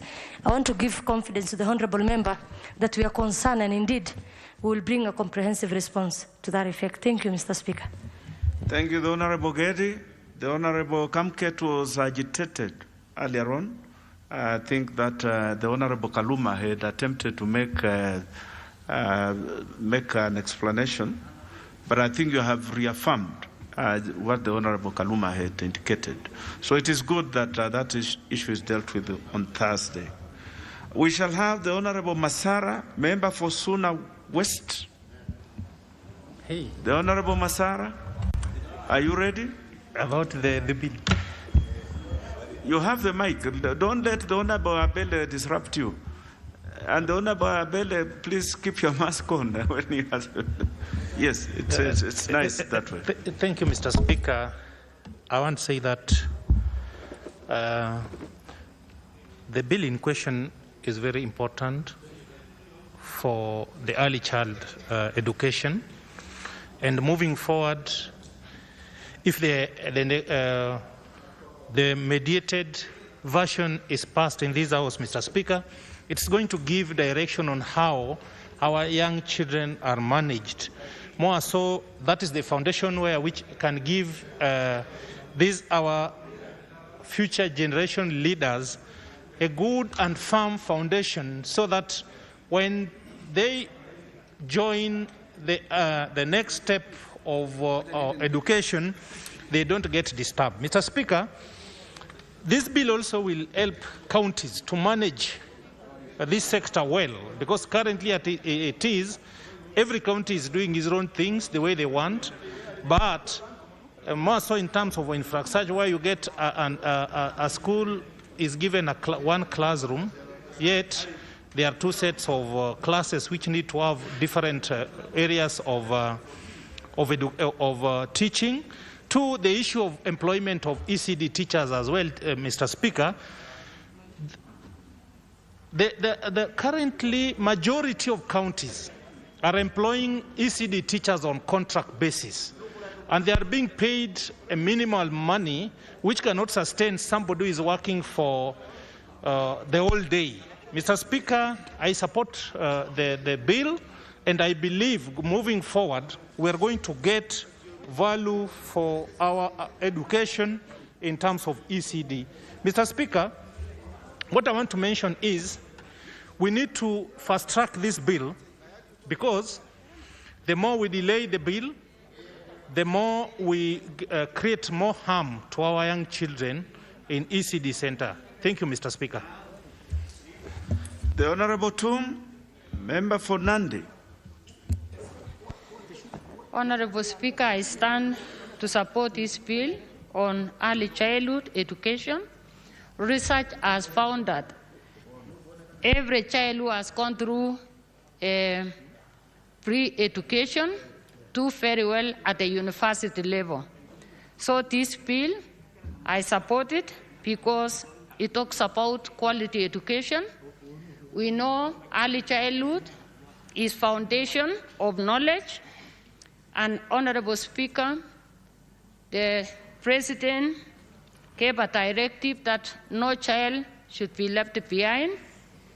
And in this bill, Honorable Speaker, if the parents cannot comply to this bill, they are going to pay a bill of 10,000 shillings. This will force parents to take their children to school. Honorable Speaker, this bill is calling for necessary infrastructure in early childhood centers. In our counties, Honorable Speaker, the children who are in school are learning in pathetic classrooms. They have no books. So, Honorable Speaker, if we support this bill, the county governments should make it a point that all the early childhood centers are really equipped. They have teachers who are fully trained, because some of them, they don't take their teachers every year for retraining because of the new knowledge every day. Honorable Speaker, I support this bill because it talks of non-discrimination. All children are entitled to go to early childhood centers, irrespective of their race, religion, social and economic status. So I support this bill, and the county governments should really utilize the funds well, so that our children have the best. We know very well in our schools.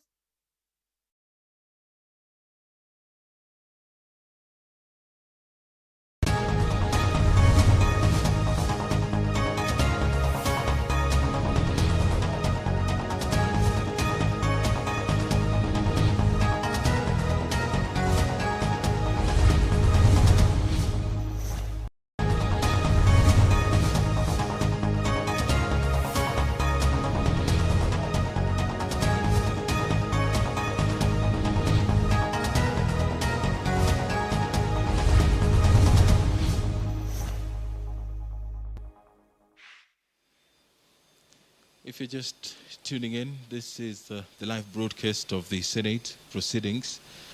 And currently, the division bell is being rung. The senators shortly will be voting on the report by the Standing Committee on Finance and Budget. The report is on the adoption of the committee on the 2021 budget policy statement and medium-term debt management strategy. That the Senate adopts the report on the 2021 budget policy statement and medium-term debt management strategy laid on the table of the Senate on Wednesday, 24th February 2021, and pursuant to Section 25, subsection 7 of the Public Finance Management Act and Standing Order 180, subsection 7 of the Senate, approves the 2021 budget policy statement. The debate on this has already been concluded. The senators have had their say, and shortly they will be voting to affirm that particular position. After the senators will proceed to debate the Cooperative Societies Amendment Bill, Senate Bills number 11 of 2020. This bill is courtesy of the nominated Senator Dr. Agnes Zani. The debate on this bill already began before it was interrupted on 17th February 2021. The businesses which the Senate will be the first motion for voting, I would like to inform members that we are going to vote 4 times. And our honorable senators who are online, please be patient with us. We'll move very fast. It's going to be roll call and it will be very, very fast.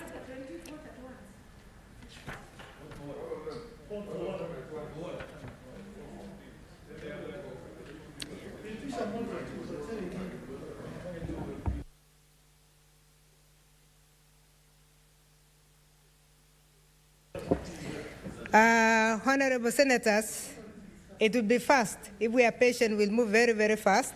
And the first one is the motion on the adoption of the report of the Standing Committee on Finance and Budget for the 2021 Budget Policy Statement and Medium-Term Debt Management Strategy. I will now put the question that the Senate adopts the report of the Standing Committee on Finance and Budget on the 2021 Budget Policy Statement and Medium-Term Debt Management Strategy laid on the table of the Senate on Wednesday, 24th February 2021, and pursuant to Section 25(7) of the Public Finance Management Act and Standing Order 187 of the Senate, approved the 2021 Budget Policy Statement.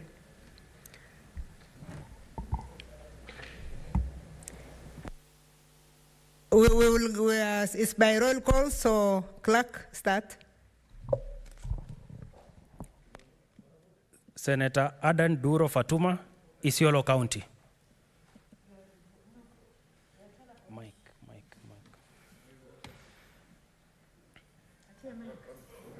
Sorry, can we have Senator Pareno and Senator Faria as our tellers, please? Thank you. I vote yes. Senator Ali Abdurai Ibrahim, Wajir County. I vote yes. Senator Boy Isa Juma, Kwale County.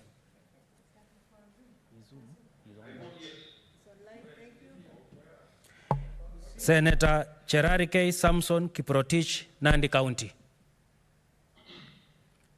Senator Cheruiyot Aaron Kipkurui, Kericho County. I vote yes.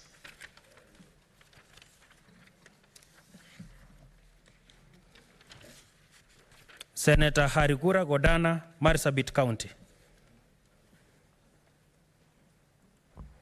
Madam Speaker, I vote yes. Senator Imana Marakai Charles Ekal, Turkana County. Senator Kajwang Moses Otieno, Homa Bay County. I vote yes. Senator Kamar Margaret, Uasin Gishu County. I vote yes. Senator Kangata Irungu, Murang'a County.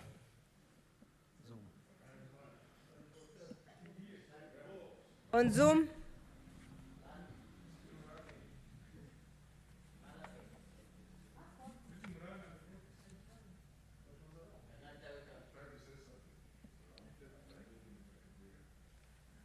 Kangata was online.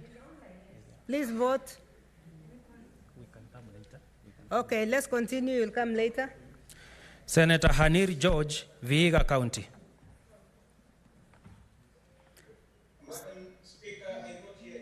Thank you. Senator Kibiru Charles, Kirinyaga County. I vote yes, Madam Speaker. Senator Kihika Susan, Nakuru County. We have Senator Brenge. I vote yes. Senator Kimani wa Matangi, Kiambu County. Madam Speaker, I vote yes. Senator Kindiki Kithure, Tharaka Nithi County.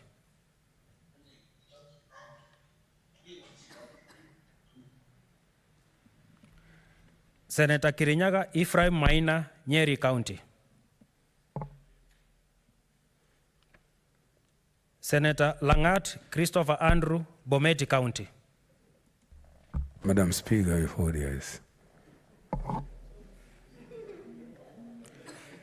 Senator Lelewe Steve Tumbesi, Samburu County. Senator Linturi Mithika, Meru County. Senator Loitiptip Annual, Lamu County. Senator Masayo Stewart, Kilifi County. Senator Mahmoud Mohamed Maalim, Mandera County. I vote yes, Madam Speaker. Senator Malala Cleophas Wakungu, Kakamega County.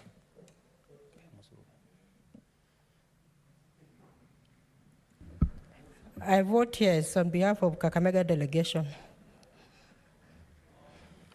Senator Mbito Michael Malinga, Trans Nzoia County.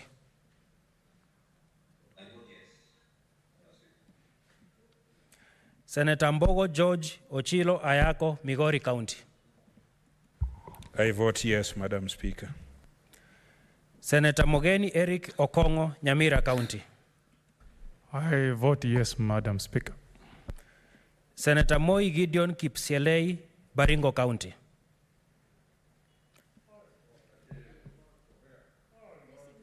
Senator Mupayei Philip Salau, Kajiado County. Senator Murkomen Onesimus Kipuchumba, Elgeyo Marakwet County. Senator Mutula Kilonzo Jr., Makueni County.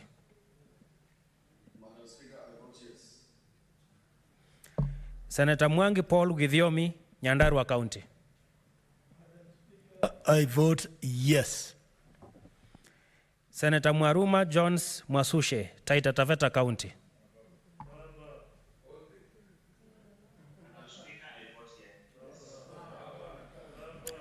Senator Mwinyi Mohamed Faki, Mombasa County.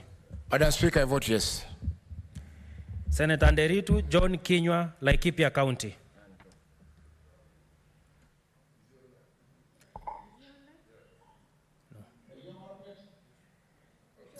Senator Ndwiga Peter Njeru, Embu County.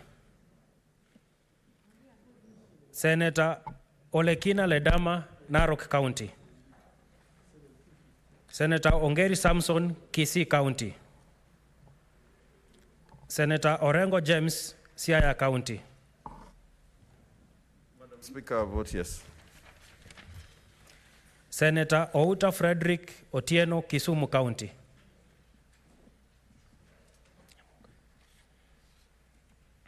Madam Speaker, I vote yes.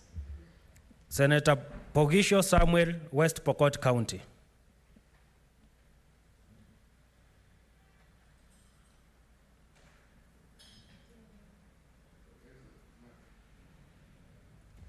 Madam Speaker, I vote yes. Senator Sakaja Johnson, Nairobi County.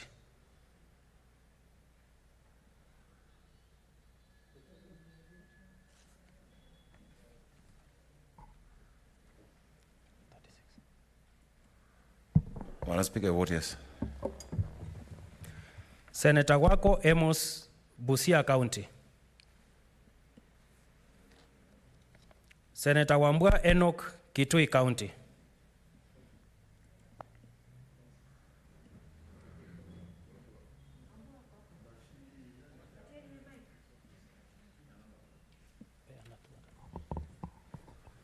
Madam Speaker, I vote yes. Senator Wario Golich Juma, Tana River County. Senator Wetangula Moses Masika, Bungoma County.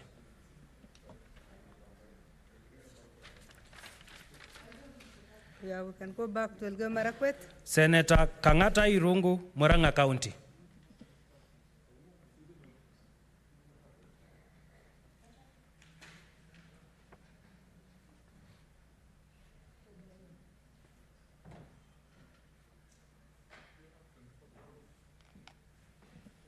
Yeah, let's go to Elgeyo Marakwet. Senator Murkomen Kipchumba, Elgeyo Marakwet County. I vote yes. Thank you.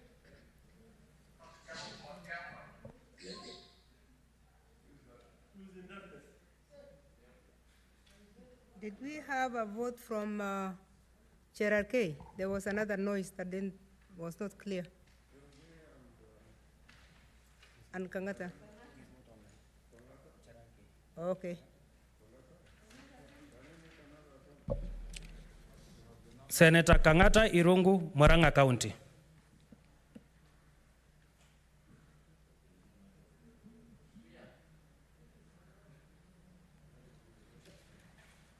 He is online. I don't know what the problem is.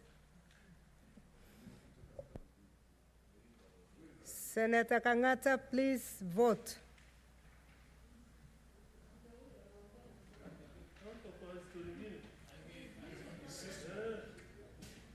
Senator Kangata, we are waiting for you to vote. He's given some peace sign.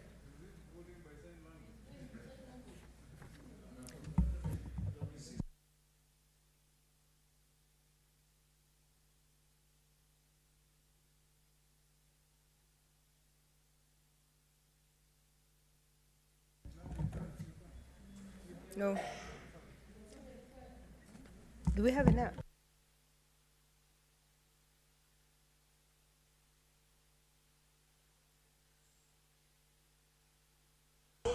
Thank you, Kangata. Okay, please be patient. We are going to continue so that we make pronouncement of all the votes at the same time.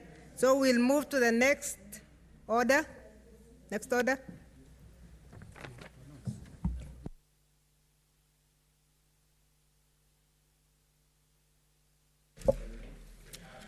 Order number 9.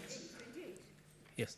Order number 9, the Cooperative Societies Amendment Bill, Senate Bills number 11 of 2020, second reading division.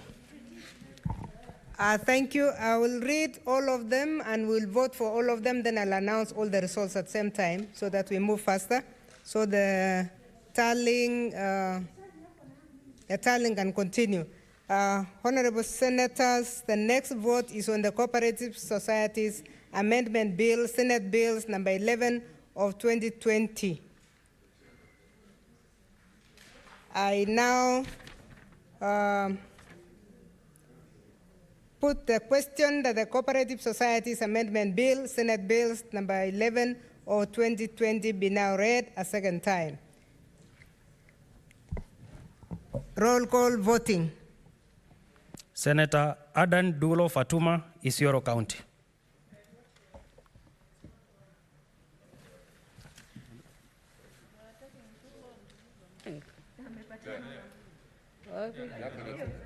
I vote yes.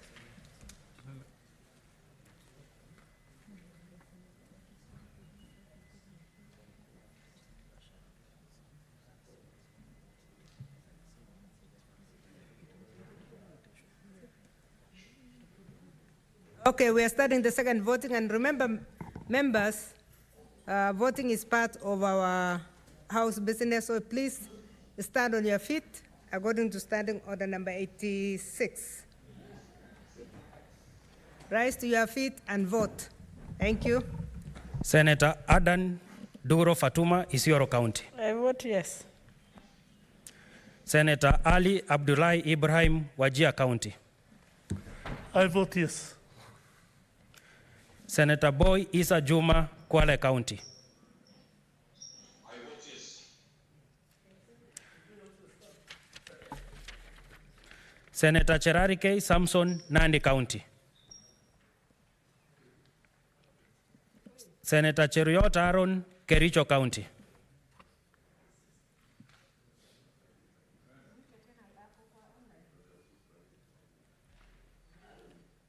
Senator Cheruiyot, you are online. Please vote. Senator Arigura Godana, Marsabit County. Madam Speaker, I vote yes. Senator Imana Marakai Charles, Turkana County. Senator Kajwang Moses Otieno, Homa Bay County. Madam Speaker, I vote yes. Senator Kamar Margaret, Uasin Gishu County. I vote yes. Senator Kangata Irungu, Murang'a County.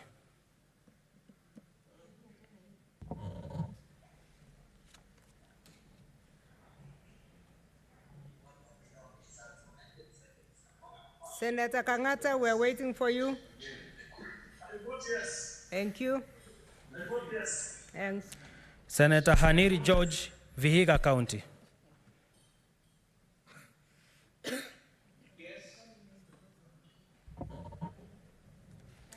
Senator Kibiru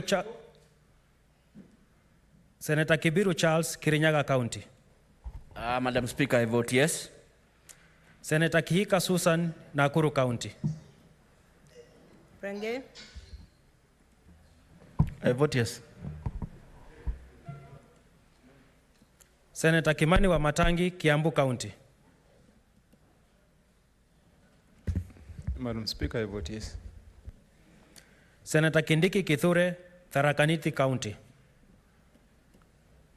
Senator Kirinyaga Ephraim Maina, Nyeri County. Senator Langat Christopher Andrew, Bomet County. I vote yes. Senator Lelewe Steve Tumbesi, Samburu County. I vote yes. Senator Linturi Mithika, Meru County. Senator Loitiptip Anwal, Lamu County. Senator Mazayo Stewart, Kilifi County.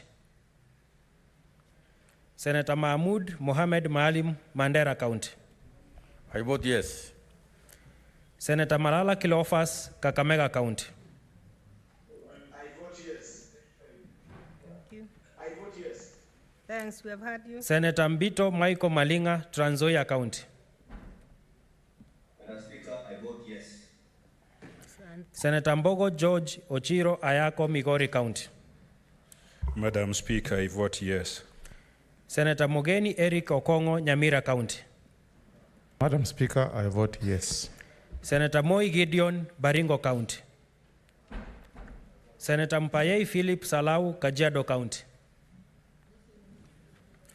Senator Murkomen Kipchumba, Elgeyo Marakwet County.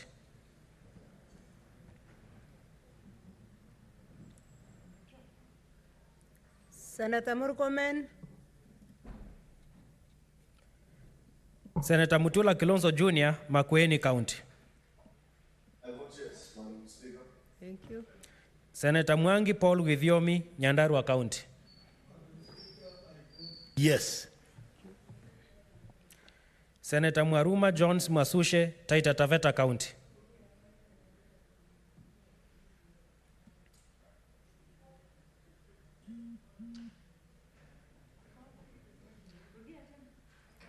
Senator Mwaruma Jones Masushe, Taita Taveta County. Madam Speaker, I vote yes. Thank you. Senator Mwinyihaji Mohamed Faki, Mombasa County. Madam Speaker, I vote yes. Thank you. Senator Nderitu John Kinywa, Laikipia County.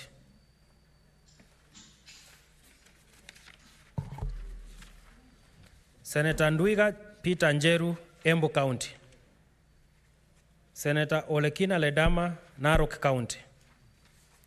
Senator Ungeri Samson, Kisii County.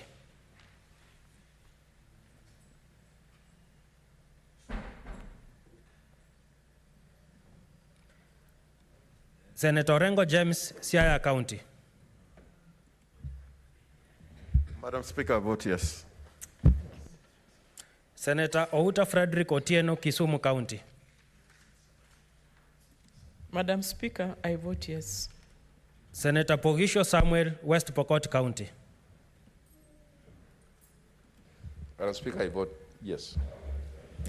Senator Sakaja Johnson, Nairobi City County. I vote yes. Senator Wako Amos, Busia County. Senator Wambua Enoch, Kitui County.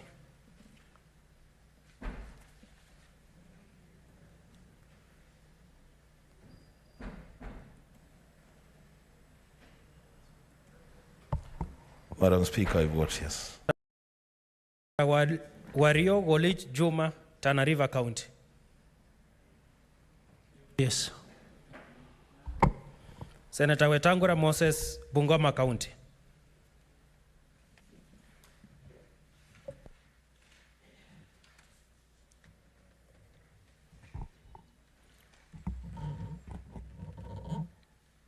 Okay, we shall move to the next one, next order.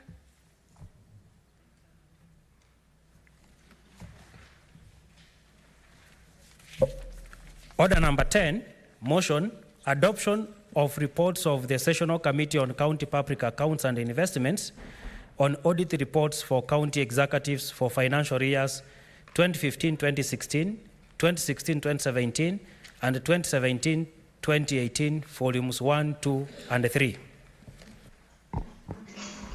Honorable Senators, I now put the question that this House adopts the reports of the Sessional Committee on the County Public Accounts and Investments on the consideration of the audit reports of the following county executives for the financial years 2015-2016, 2016-2017, and 2017-2018, laid on the table of the Senate on Thursday, the 11th February 2021. Volume 1, Baringo, Elgeyo Marakwet, Homa Bay, Kakamega, and Kiambu. Volume 2, Kisii, Mandera, Mombasa, Taita Taveta, Kilifi. Volume 3, Garissa, Wajir, Narok, Kericho, Lamu. Division will be by roll call. Thank you. Senator Adan Dulo Fatuma, Isiolo County. Vote when I'm seated. I vote yes. Senator Ali Abdullahi Ibrahim, Wajir County.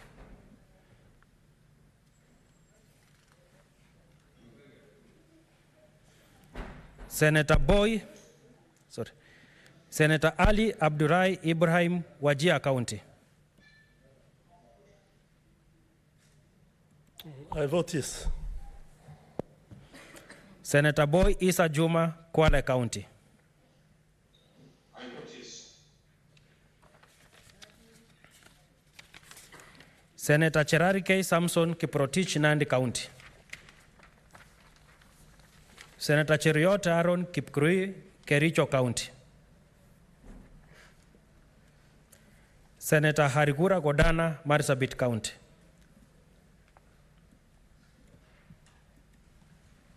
Madam Speaker, I vote yes. Senator Imana Malakai Charles Ekal, Turukana County. Senator Kajwang Moses Otieno, Homa Bay County. Madam Speaker, I vote yes.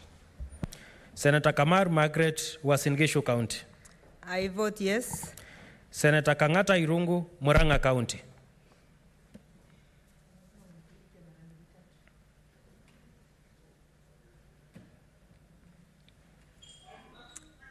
Yes, Madam Speaker, I vote yes. Thank you. We have heard you. Senator Haniri George, Vihiga County. Madam Speaker, Vihiga votes yes. Thank you. Senator Kibiru Charles, Kirinyaga County. Kirinyaga votes yes. Senator Kihika Susan, Nakuru County.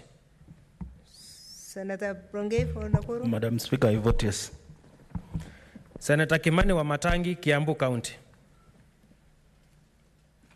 Madam Speaker, I vote yes. Senator Kindiki Kithure, Tharaka-Nithi County. Senator Kirinyaga Ephraim Mwangi Maina, Nyeri County. Senator Langat Christopher, Bomet County. I vote yes. Senator Lelewe Steve Tumbesi, Samburu County. I vote yes. Senator Linturi Mithika, Meru County. Senator Loitiptip Annual, Lamu County. Senator Mazayo Stewart, Kilifi County. Senator Mahmoud Mohamed Maalim, Mandera County. I vote yes. Senator Malala Cleophas Wakungu, Kakamega County.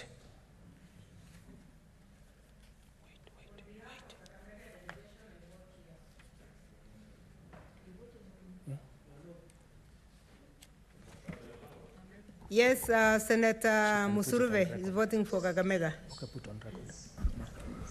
Madam Speaker, on behalf of Kakamega delegation, I vote yes. Thank you. Senator Mbito Michael Malinga, Trans Nzoia County. Madam Speaker, I vote yes.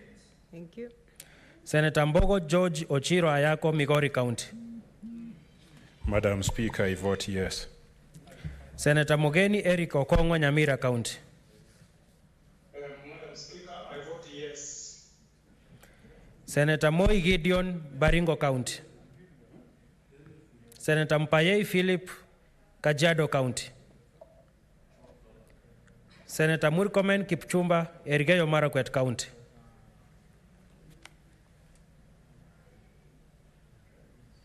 Senator Mutula Kilonzo Jr., Makueni County. Murkomen was online. I vote yes. Senator Mwangi Paul Githiomi, Nyandarua County. Speaker, I vote yes. Senator Mwaluma Jones Mwasushe, Taita Taveta County. Speaker, I vote yes. Senator Mwinyihaji Mohamed Faki, Mombasa County. Madam Speaker, I vote yes. Thank you. Senator Nderitu John Kinywa, Laikipia County. Senator Ndwiga Peter Njeru, Embu County. Senator Olekina Ledama, Narok County. Senator Ongeri Samson, Kisii County.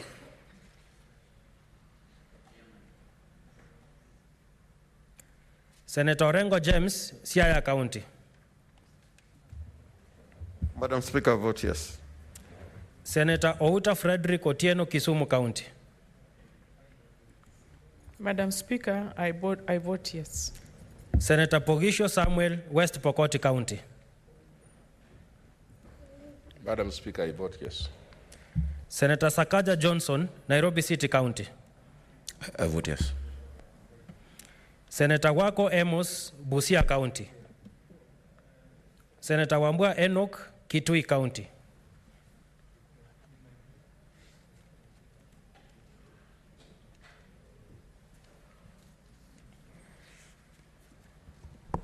Madam Speaker, I vote yes. Senator Wario Golich Juma, Tana River County. Madam Speaker, I vote yes. Senator Wetangura Moses, Bungoma County.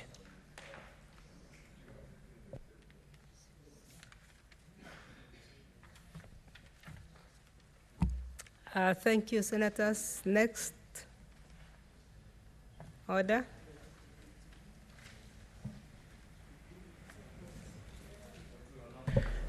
Order number 11, motion, adoption of the report of the Mediation Committee on the Early Childhood Education Bill, Senate Bills number 26 of 2018.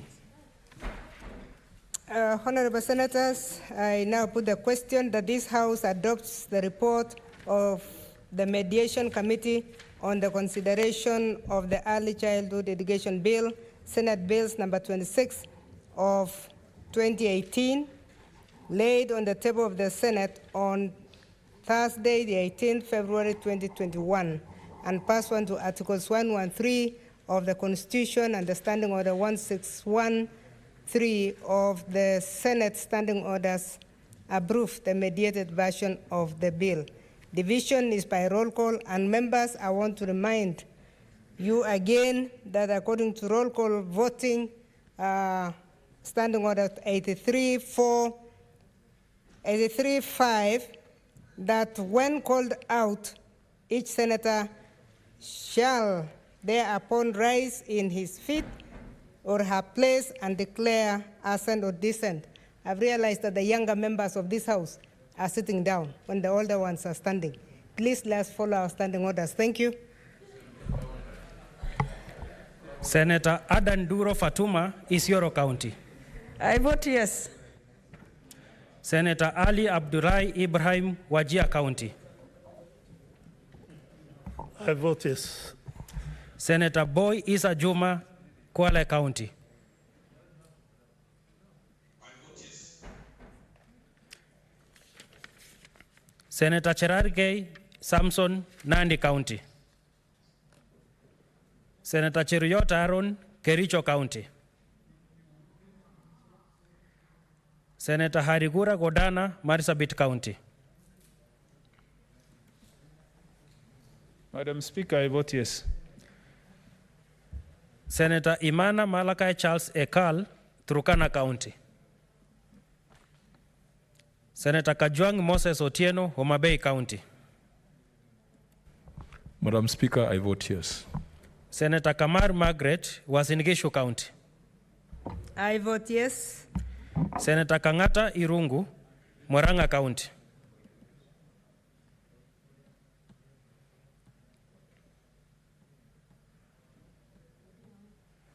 Senator Kangata Irungu, Murang'a County. Senator Kangata, if you can hear us, please vote.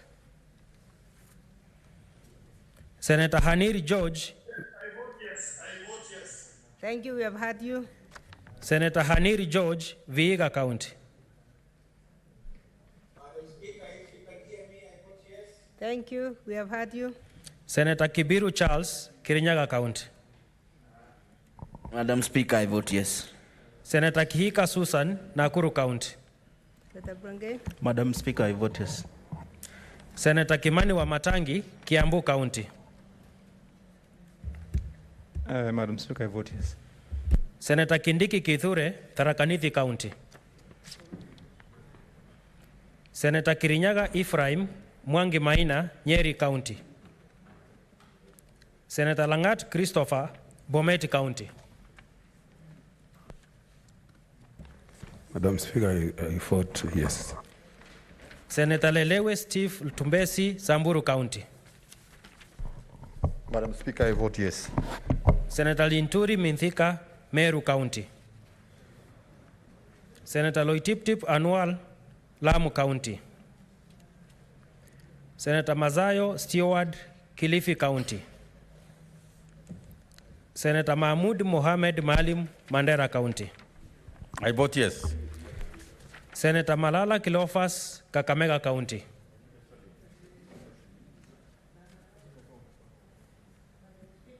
On behalf of Kakamega delegation, I vote yes.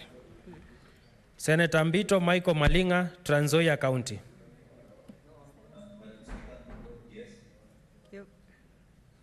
Senator Mbogo George Ochilo Ayako, Migori County. Madam Speaker, I vote yes. Senator Mogeni Eric Okongo, Nyamira County. Madam Speaker, I vote yes. Thank you, we have heard you. Senator Moi Gideon, Baringo County. Senator Thank you. Senator Mpayei Philip Salau, Kajiado County. Senator Murkomen Kipchumba, Elgeyo Marakwet County. Senator Mutula Kilonzo Jr., Makueni County. Madam Speaker, I vote yes. Thank you. Senator Mwangi Paul Githiomi, Nyandarua County. Madam Speaker, I vote yes. Senator Mwaruma Jones Mwasushe, Taita Taveta County.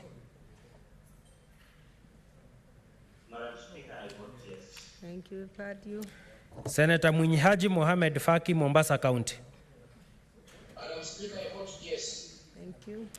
Senator Nderitu John Kinywa, Laikipia County.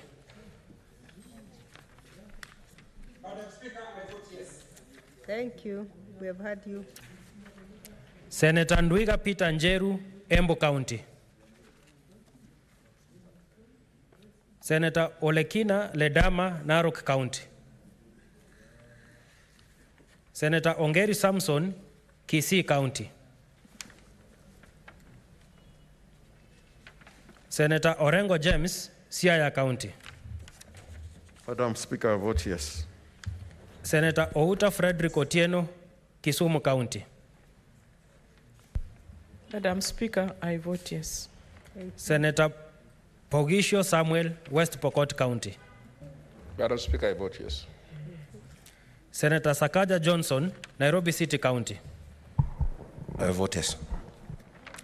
Senator Wako Amos, Busia County. Senator Wambua Enoch, Kitui County. Madam Speaker, I vote yes. Senator Wario Wolich Juma, Tana River County. Madam Speaker, I vote yes.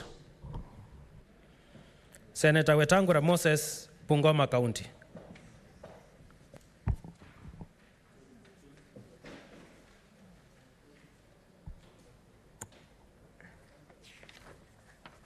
Thank you, Senators. That brings us to the end of the voting. I will now announce the results starting from the first to one.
Finance and Budget on the adoption of the report of the committee on the 2021 budget policy statement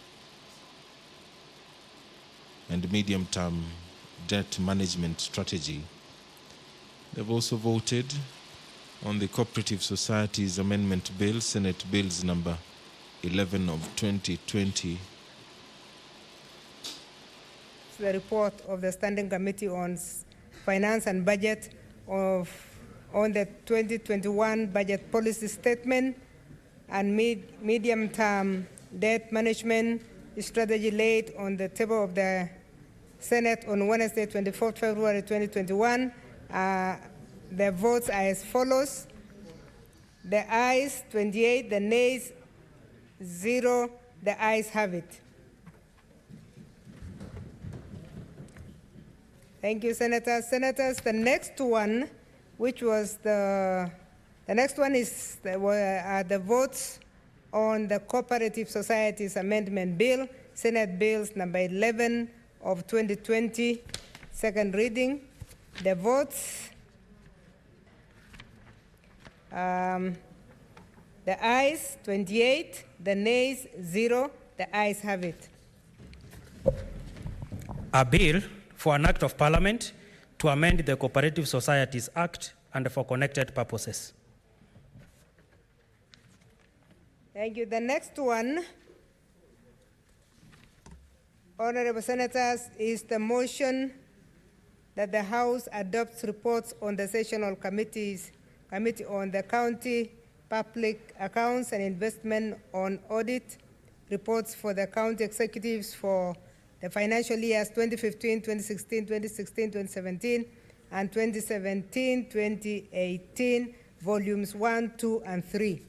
The votes, the ayes 28, nays 0. The ayes have it.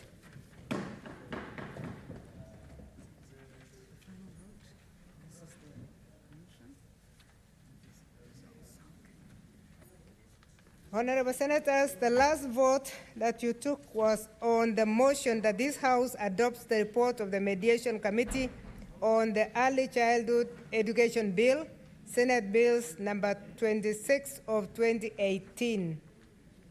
The ayes were 30, the nays 0. The ayes have it.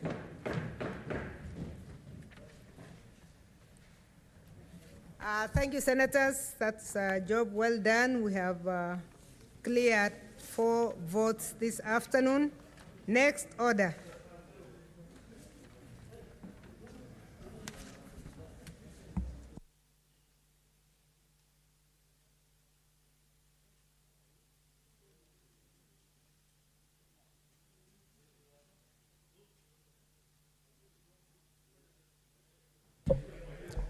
Order number 12, motion, adoption of report of the Sessional Committee on County Public Accounts and Investments on audit reports for county executives for financial year 2014-2015, that is 1st July 2014 to 30th June 2015. Honorable Senators, this motion had been proposed, and Senator Arkura Godana was in the process of seconding when we rose, when the House rose. He has 16 minutes to complete seconding. So Senator Arkura Godana.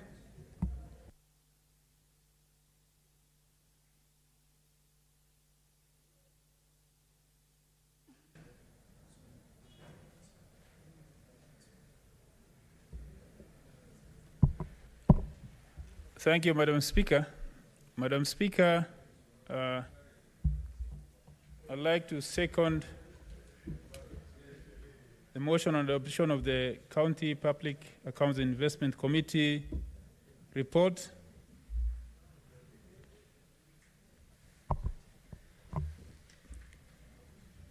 On audit, the auditor's report for county executive for financial year 2014 to 15.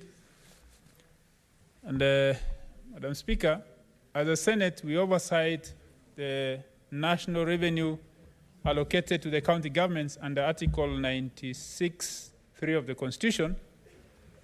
And also we examine the auditor's reports on the annual accounts of the counties. And this committee happened to be the avenue through which the Senate carries out its oversight reports on the oversight on the county funds by scrutinizing the auditor's report.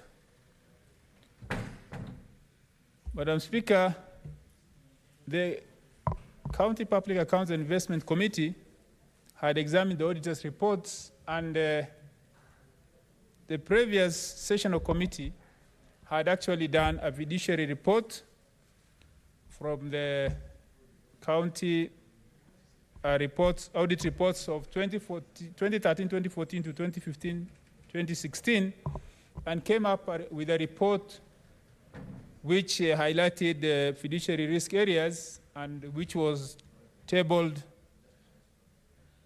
on the floor of this House in June 2019 and which was adopted by the House. Madam Speaker, for this particular report, the 2014-15, which was the second year of the evolution, there are issues which are clearly not being taken up by the county government in terms of getting into management of public resources, and which unfortunately are still recurring, even if you look at the just past reports which were tabled by the County Public Accounts Investment Committee, which went up to 2017-18, still the same issues were recurring. And among the issues which are in this report are the issue of not adhering to the budgets. You have counties have approved budgets, which are approved by the county assembly, but when the governors are implementing their budgets, you will find they are expended outside the budgets. Items which have not been approved in the budgets are found to have been undertaken and funds allocated to them. That is operating outside the budget, which is occurring almost across the counties, while the requirement would have been, if there was any change of priorities, then the executive should have submitted the budget back to the county assembly through a supplementary budget and had a new budget approved so that they can now implement the new activities which have become a priority along the way. But that has not been done. Another area which has been highlighted by this report and which is still recurring is an area of pending bills. Counties have incurred pending bills by the first financial year of devolution. The counties had a pending bill of 62.8 billion. But by the second year, which is now being addressed by this report, the pending bills have increased to 108.9 billion. So the issue is, what is the source of these pending bills? One source has been addressed in these reports as being under collection of their own source revenue. Counties set their own targets when they are budgeting. For example, a county will say, in this financial year, we have a target of 200 million Kenya shillings to raise as own source revenue, but they don't meet that target. And that target that is what has been put in the budget. If they raise 100 million, that will automatically mean they will have 100 million under-sourced in their budget, and if items are expended, then that means that that 100 million will be pending bill. But that is not enough. That's not only where they are generating the pending bills. There is the issue of undertaking works which have not been, or expenditures which have not been approved in the budget. That will become a pending bill because it was not budgeted for. And under normal circumstances, you will find that the national government could be generating pending bills because their funds lapse at the end of financial year. But in case of county governments, it doesn't lapse. Whatever has been approved under the county allocation of revenue here will have to be delivered to the counties by the national treasury. Even if the year lapses and some funds are outstanding, it's normally carried forward as pending bills, it's rebudgeted, and whatever has not been paid for will be paid for, and it should not be recurring to the next year. But in this case, it's recurring. There is also the issue of under-collection, that under-collection of on-source revenue. One, what these reports indicate is that counties are actually collecting less than what the local authorities they have inherited have been collecting. But the counties have more resources, they have more manpower to collect more. So it's not true that they are under-collecting. Actually, it could be a case of under-reporting.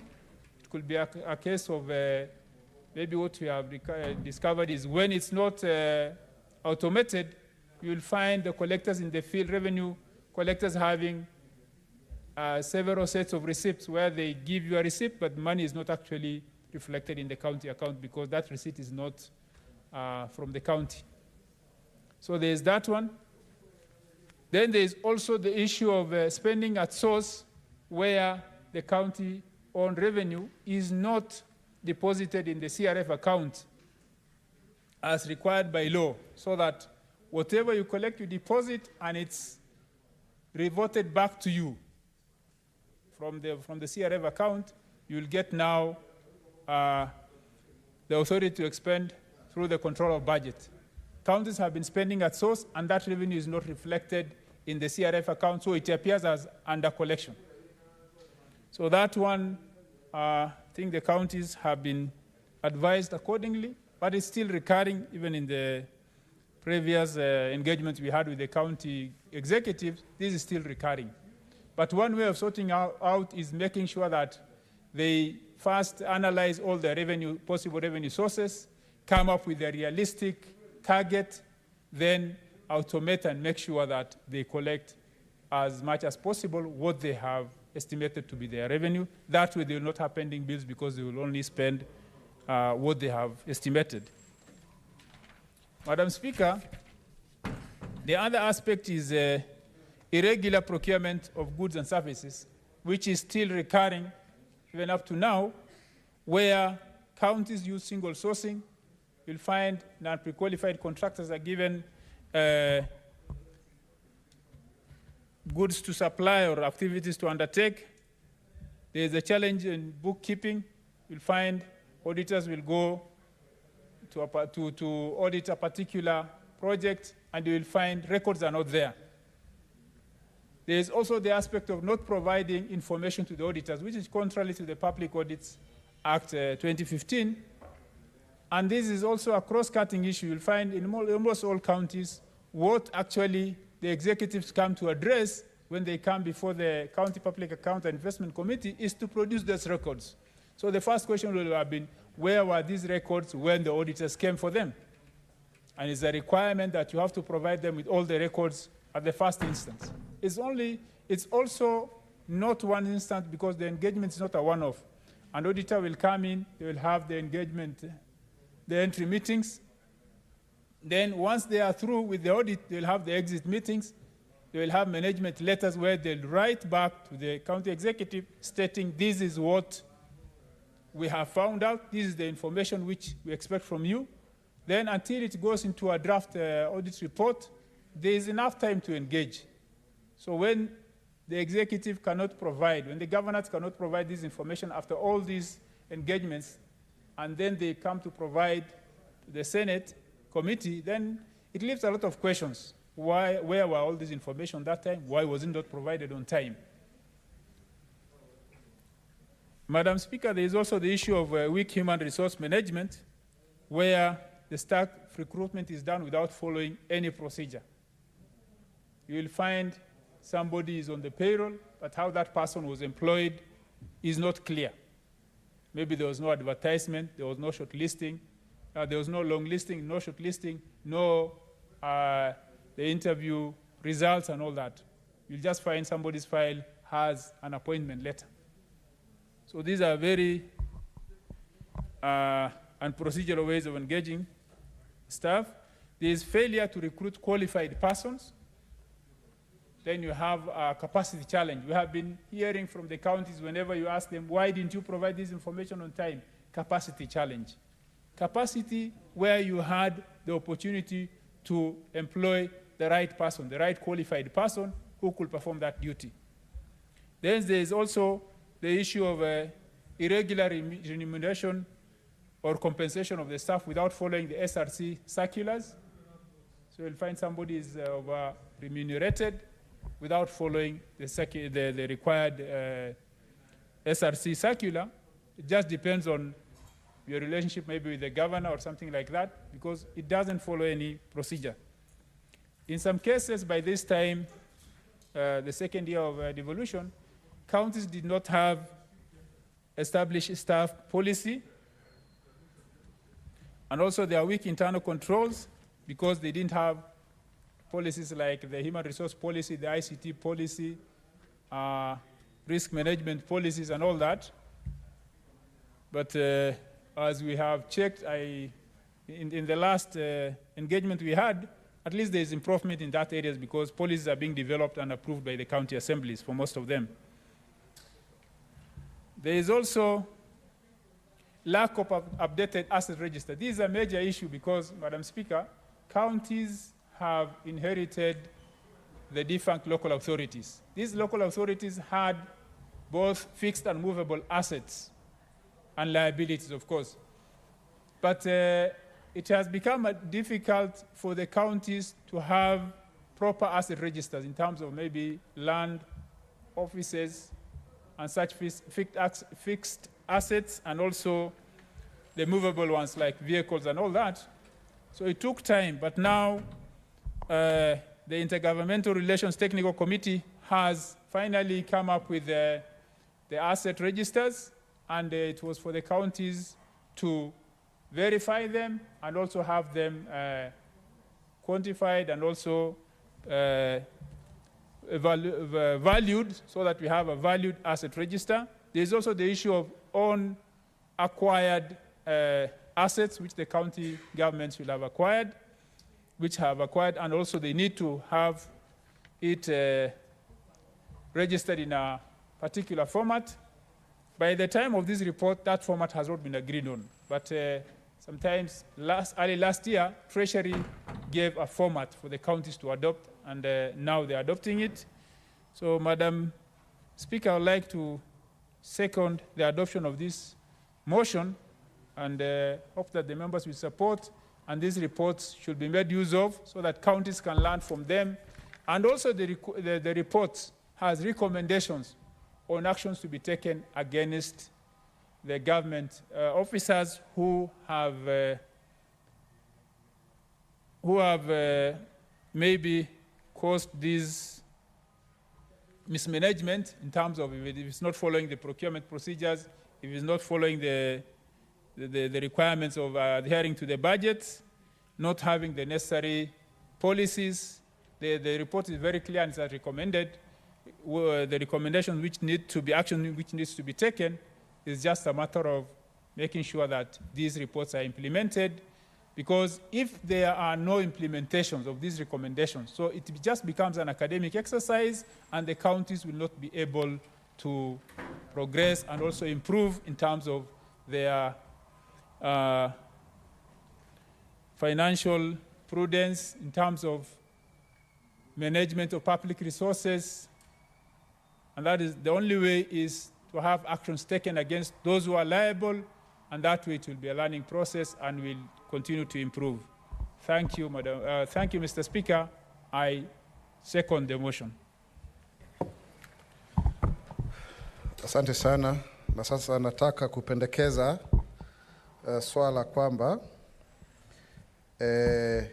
hili jumba la Seneti iweze kuidhinisha ripoti ya kamati ya uhasibu wa umma na uwekezaji ambao umeangazia ripoti za uhasibu za kaunti za Bomet, Homa Bay, Isiolo, Kakamega, Kiambu, Laikipia, Kisumu, Mandera, Migori, Mombasa, Murang'a, Nandi, Nyeri, Samburu, Siaya, Tana River, Tharaka Nithi, Trans Nzoia, Turkana na Wajir kwa miaka ya 2014-15 kutoka mwaka tarehe 1 Julai mwaka 2014 mpaka tarehe 30 Juni mwaka 2015, ambayo imewekwa kwenye meza rasmi ya bunge la Seneti Alhamisi tarehe 18 Februari mwaka 2021. Seneta wa Homa Bay, Seneta Moses Kajwang'.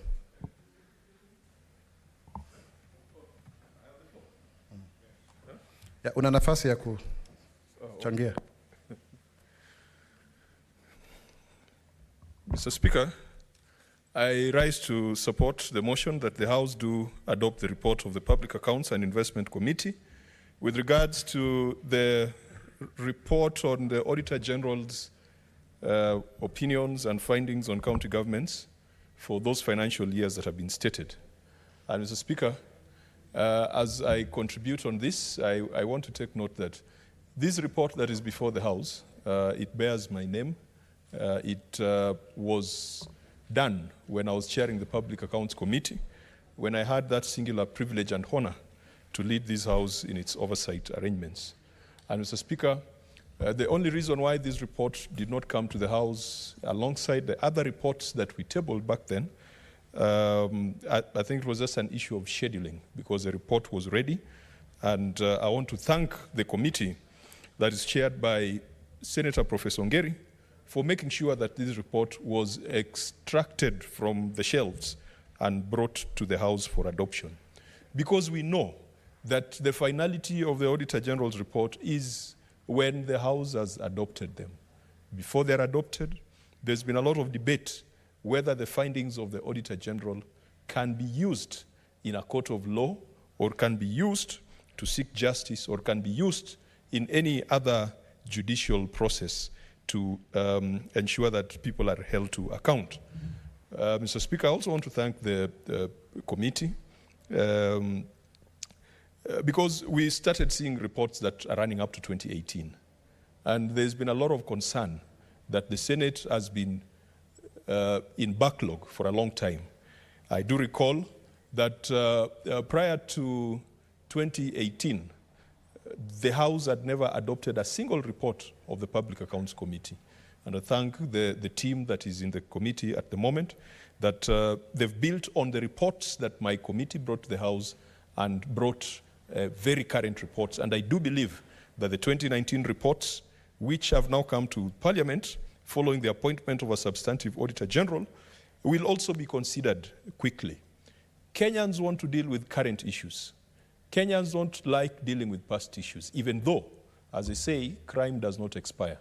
And so if someone stole from the public, if someone pilfered county funds in 2013, when devolution was just beginning, let them not think that by the mere fact that the Auditor General has a report for 2019, those sins shall go unpunished. I want to assure the public that if there are projects where you feel that there was no justice, there was no fiscal justice, where you feel that your views were not taken into consideration, where you feel that projects were supposed to have been implemented and they ended up being ghost projects, those public officers shall be held accountable. It might not happen today, it might not happen tomorrow, but it shall happen with certainty as long as this Senate exists.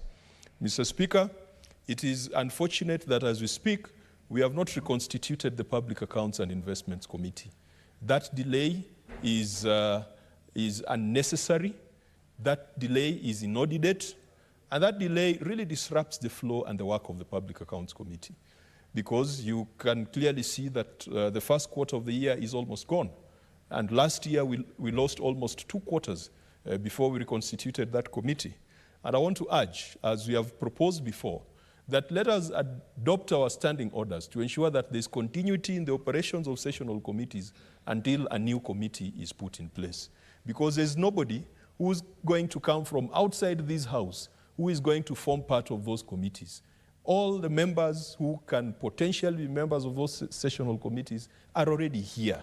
So what is required is quick decisions, and if there's a problem in making decisions, let us just ensure that the sessional committee, as constituted in the last session by some special resolution, continues to work until the leadership of the House decides on the change of leadership. Mr. Speaker, the report that we are discussing today was part of the fiduciary risk report that was adopted by the House. If you do recall, the fiduciary risk report, we brought it so that we could see the forest. The Auditor General submits a lot of reports to the House. Every year, the Auditor General brings 47 reports for county executives, 47 for county assemblies, 47 for car loan and mortgage funds, and 47 for any other additional fund that might have been established in the county.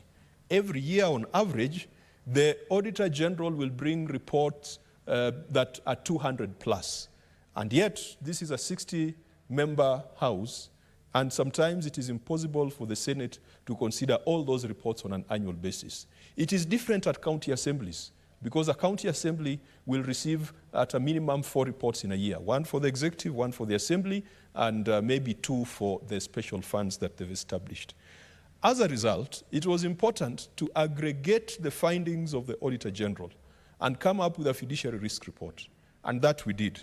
Mr. Speaker, the fiduciary risk report indicated that in the first 3 years of devolution, the Auditor General had queried 298 billion, expenditure close to 298 billion.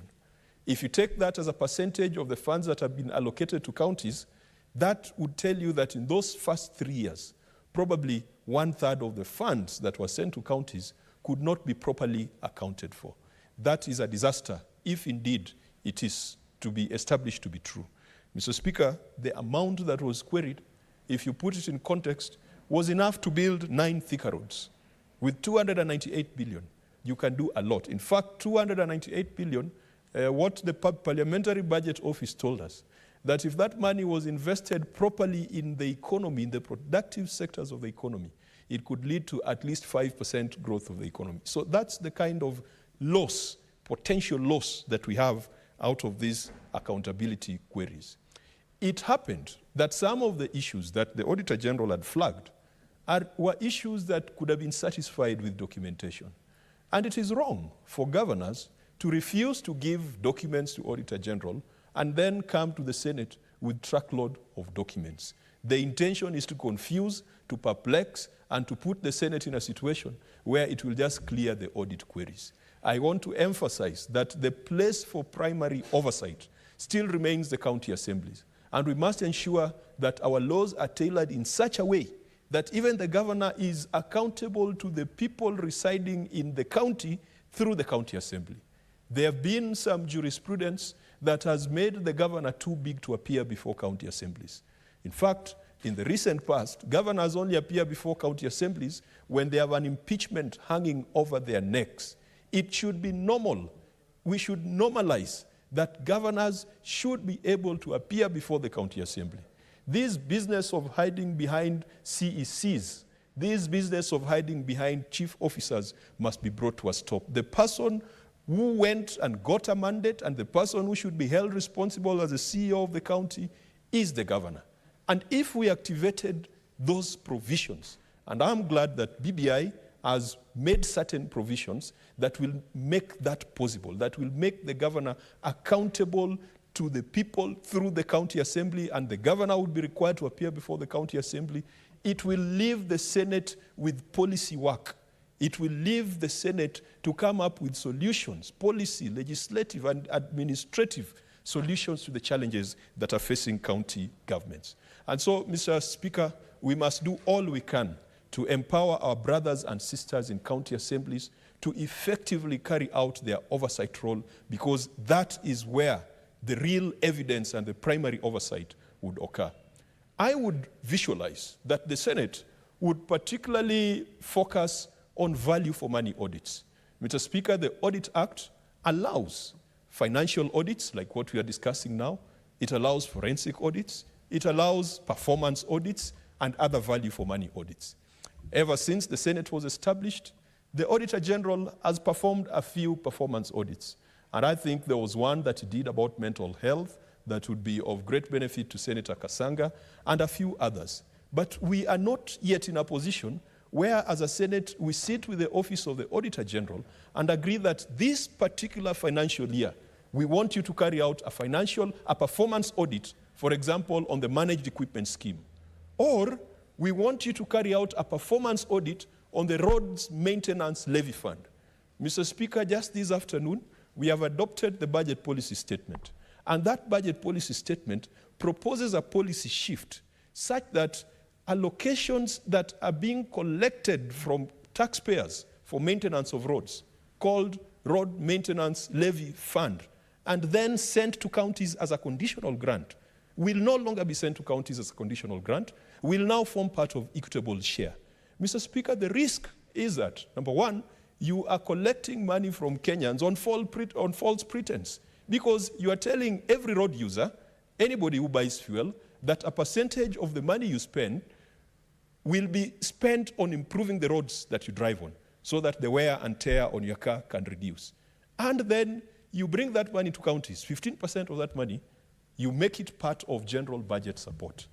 Mr. Speaker, I think even as we process the Division of Revenue and the County Allocation of Revenue Act, we should make it clear that such a policy shift should not be undertaken until the Auditor General has carried out an assessment on the performance of that fund in counties. If we are going to make that fund part of equitable share, accounting for those monies is going to be impossible. Mr. Speaker, we should sit with the Auditor General, go beyond the road maintenance levy fund, and even demand a performance audit of some of those other conditional grants that go to counties. We have the Kenya Urban Support Program, Kenya Devolution Support Program. Every year, these monies are going to counties, and in some counties, we can see visible signs of work. We see cabros being erected. We see some markets being built. But what are the accountability mechanisms for conditional grants in this republic? We should be able to talk to the Auditor General and recommend to the Auditor General to carry out a performance audit on investments in agriculture and how they relate to the international treaties and obligations that Kenya has signed up for. That should be the role and position of the Senate, looking at the devolved functions under the 4th schedule and finding a way of making sure that there's effective service delivery in counties, not finding out how many pins were bought and whether those pins were accompanied by delivery notes. Mr. Speaker, for us to achieve this, and I do recall when we visited the National Council of State Legislatures in the United States, and I was privileged to be in the company of the Speaker of this House, we saw how state legislatures in the United States do it. We have a parliamentary budget office, which I think has done a great job in helping members of parliament to understand and be part of the budget process. Our PBO is one of the best. And when I talk to people outside parliament, people in academia, the ladies and gentlemen who sit in that parliamentary budget office, they have the respect of economists and experts outside. It is time that we also established a Senate oversight office or a parliamentary audit office. Just the same way members of parliament are not experts in budget issues, is the same way members of parliament are not expert when it comes to audit. A parliamentary audit office would have that singular duty of making sure that they assess all these reports from the Auditor General, coming up with a fiduciary risk report, making sure that we schedule our performance and value for money audits, and making sure that when we get these reports and audits, Parliament is able to consider and process them in a meaningful manner. Again, Mr. Speaker, the implementation of our recommendations, we need to rethink the strategy. In the last Parliament, we had a separate implementation committee, which would take the resolutions of the House and the resolutions of various committees and follow them through. Today, once we adopt this report, it will be the responsibility of the Public Accounts Committee, which is not yet constituted, to follow up implementation.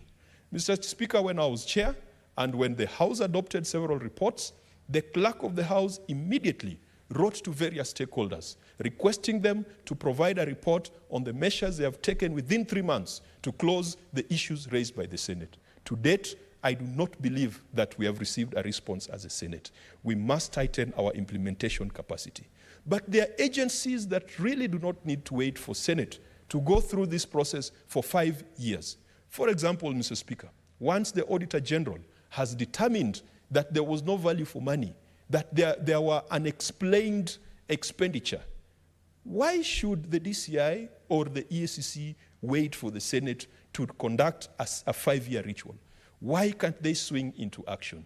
We must empower these institutions so that they can be proactive. We must empower them so that they can have linkages with the Office of the Auditor General in real time. In fact, there is nowhere that they are required to wait until the report of the Auditor General is published and brought to the House, debated and adopted. They can form collaboration networks. Using technology, they can share, create visibility on some of the risks that exist in counties so that they can take real-time initiatives. Mr. Speaker, we must revive our monitoring and evaluation ideas because if we continue looking at reports 5 years down the line, then we will be the morticians who operate on dead bodies. We will not be the physicians that Kenyans want us to be. This morning, Mr. Speaker, we had a conversation with the Council of Governors and its new leadership. They told me that as at 30th of June 2020, Kenyans are owed 113 billion by county governments. 113 billion. The report you are adopting today has a lower figure. Today, 113 billion, money that should be in the pockets of Kenyans, money that should be used to pay taxes, is sitting with the government. No wonder this economy is dying. We are becoming a wheelbarrow economy, a mkokoteni economy, and yet government is keeping money meant for citizens in its pocket. Mr. Speaker, of the 113 billion, 78 billion relates to Nairobi City County. And we thought we had solved the problem. We thought that it was easy, get one joker out and bring another joker in, and then all our problems would be sorted out. 78 billion is still owed. So between the general and between whoever it is who is running Nairobi City County, let us release this money. Let this money go to citizens. Because every day, There is no single day you do not collect taxes from us in form of parking fees. There is no single day you are not collecting money from women or mothers in Gikomba. Collect that money, use it to pay these pending bills rather than using it to do things that just satisfy the ego. If I was given a choice, Mr. Speaker, between settling the 78 billion pending bills owed by Nairobi City and putting Cabro in the CBD, I would first pay the private sector and entrepreneurs their money before I do the Cabro.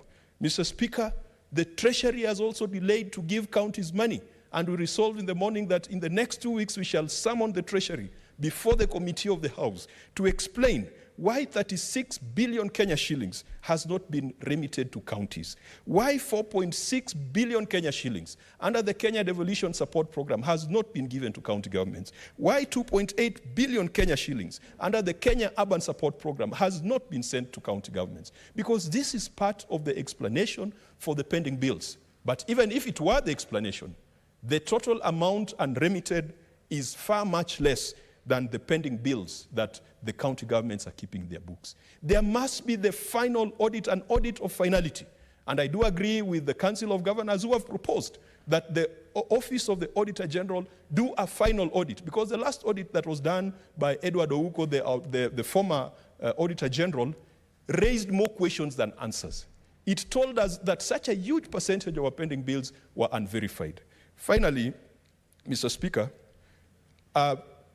policy on conditional grants. We have a lot of money going to counties, level 5 hospitals, roads, devolution support program, county headquarters. We don't have a proper framework for their oversight. Let this report that we have adopted and the reports that we have just voted on a few hours ago, let it form a basis for us to consolidate our thinking.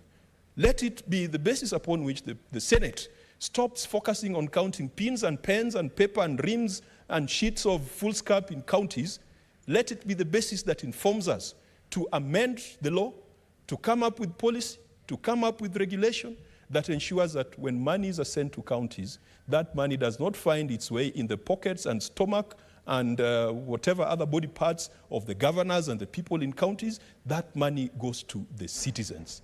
But I want to hail the majority of staff in our counties who are doing an exemplary job, working with integrity, with diligence, the health workers. I want to hail those frontline workers who have kept this country protected, safe, and healthy during the COVID pandemic, and who sometimes have to go to work without having received their salary, who sometimes have to go to hospitals to work in situations where there are no drugs and adequate facilities. These are the true heroes of this republic. And this is the reason why devolution exists, so that these true heroes can have their aspirations fulfilled. But the entrepreneurs, the businessmen in Homa Bay, Migori, Kiambu, everywhere else, who are owed by county governments, it is sad that the same people, we are making them go to court, spend more money on litigation, so that the government can pay them after having rendered service. I believe, Mr. Speaker, that this Senate collectively and the public account. Kindly add him about 3-4 minutes to finish the idea.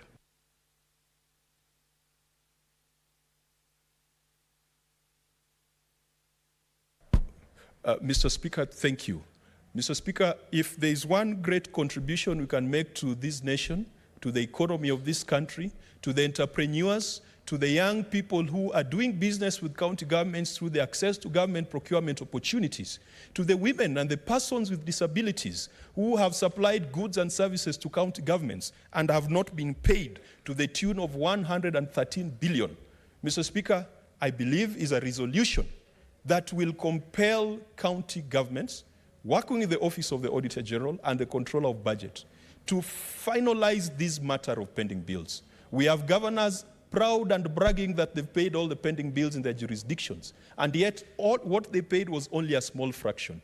We have governors who are questioning bills in their counties, governors who've been in office since 2013. They created the mess, and now they are capitalizing on that mess to deny Kenyans their hard-earned payments. Mr. Speaker, I want to urge the Public Accounts Committee that will be reconstituted to make this their primary agenda, how to ensure that the 113.6 billion owed to Kenyans as at 30th June 2020 is released from the government coffers and goes to the pockets of citizens and taxpayers. Mr. Speaker, I support. Asante sana kwa kuchangia kwingi ambako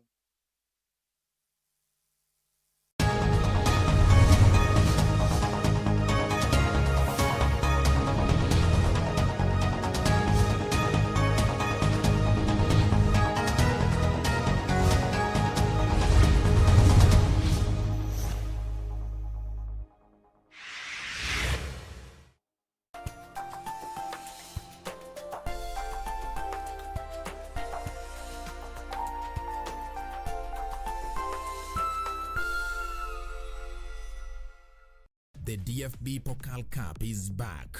Borussia Mönchengladbach and Borussia Dortmund renew their rivalries as they go head-to-head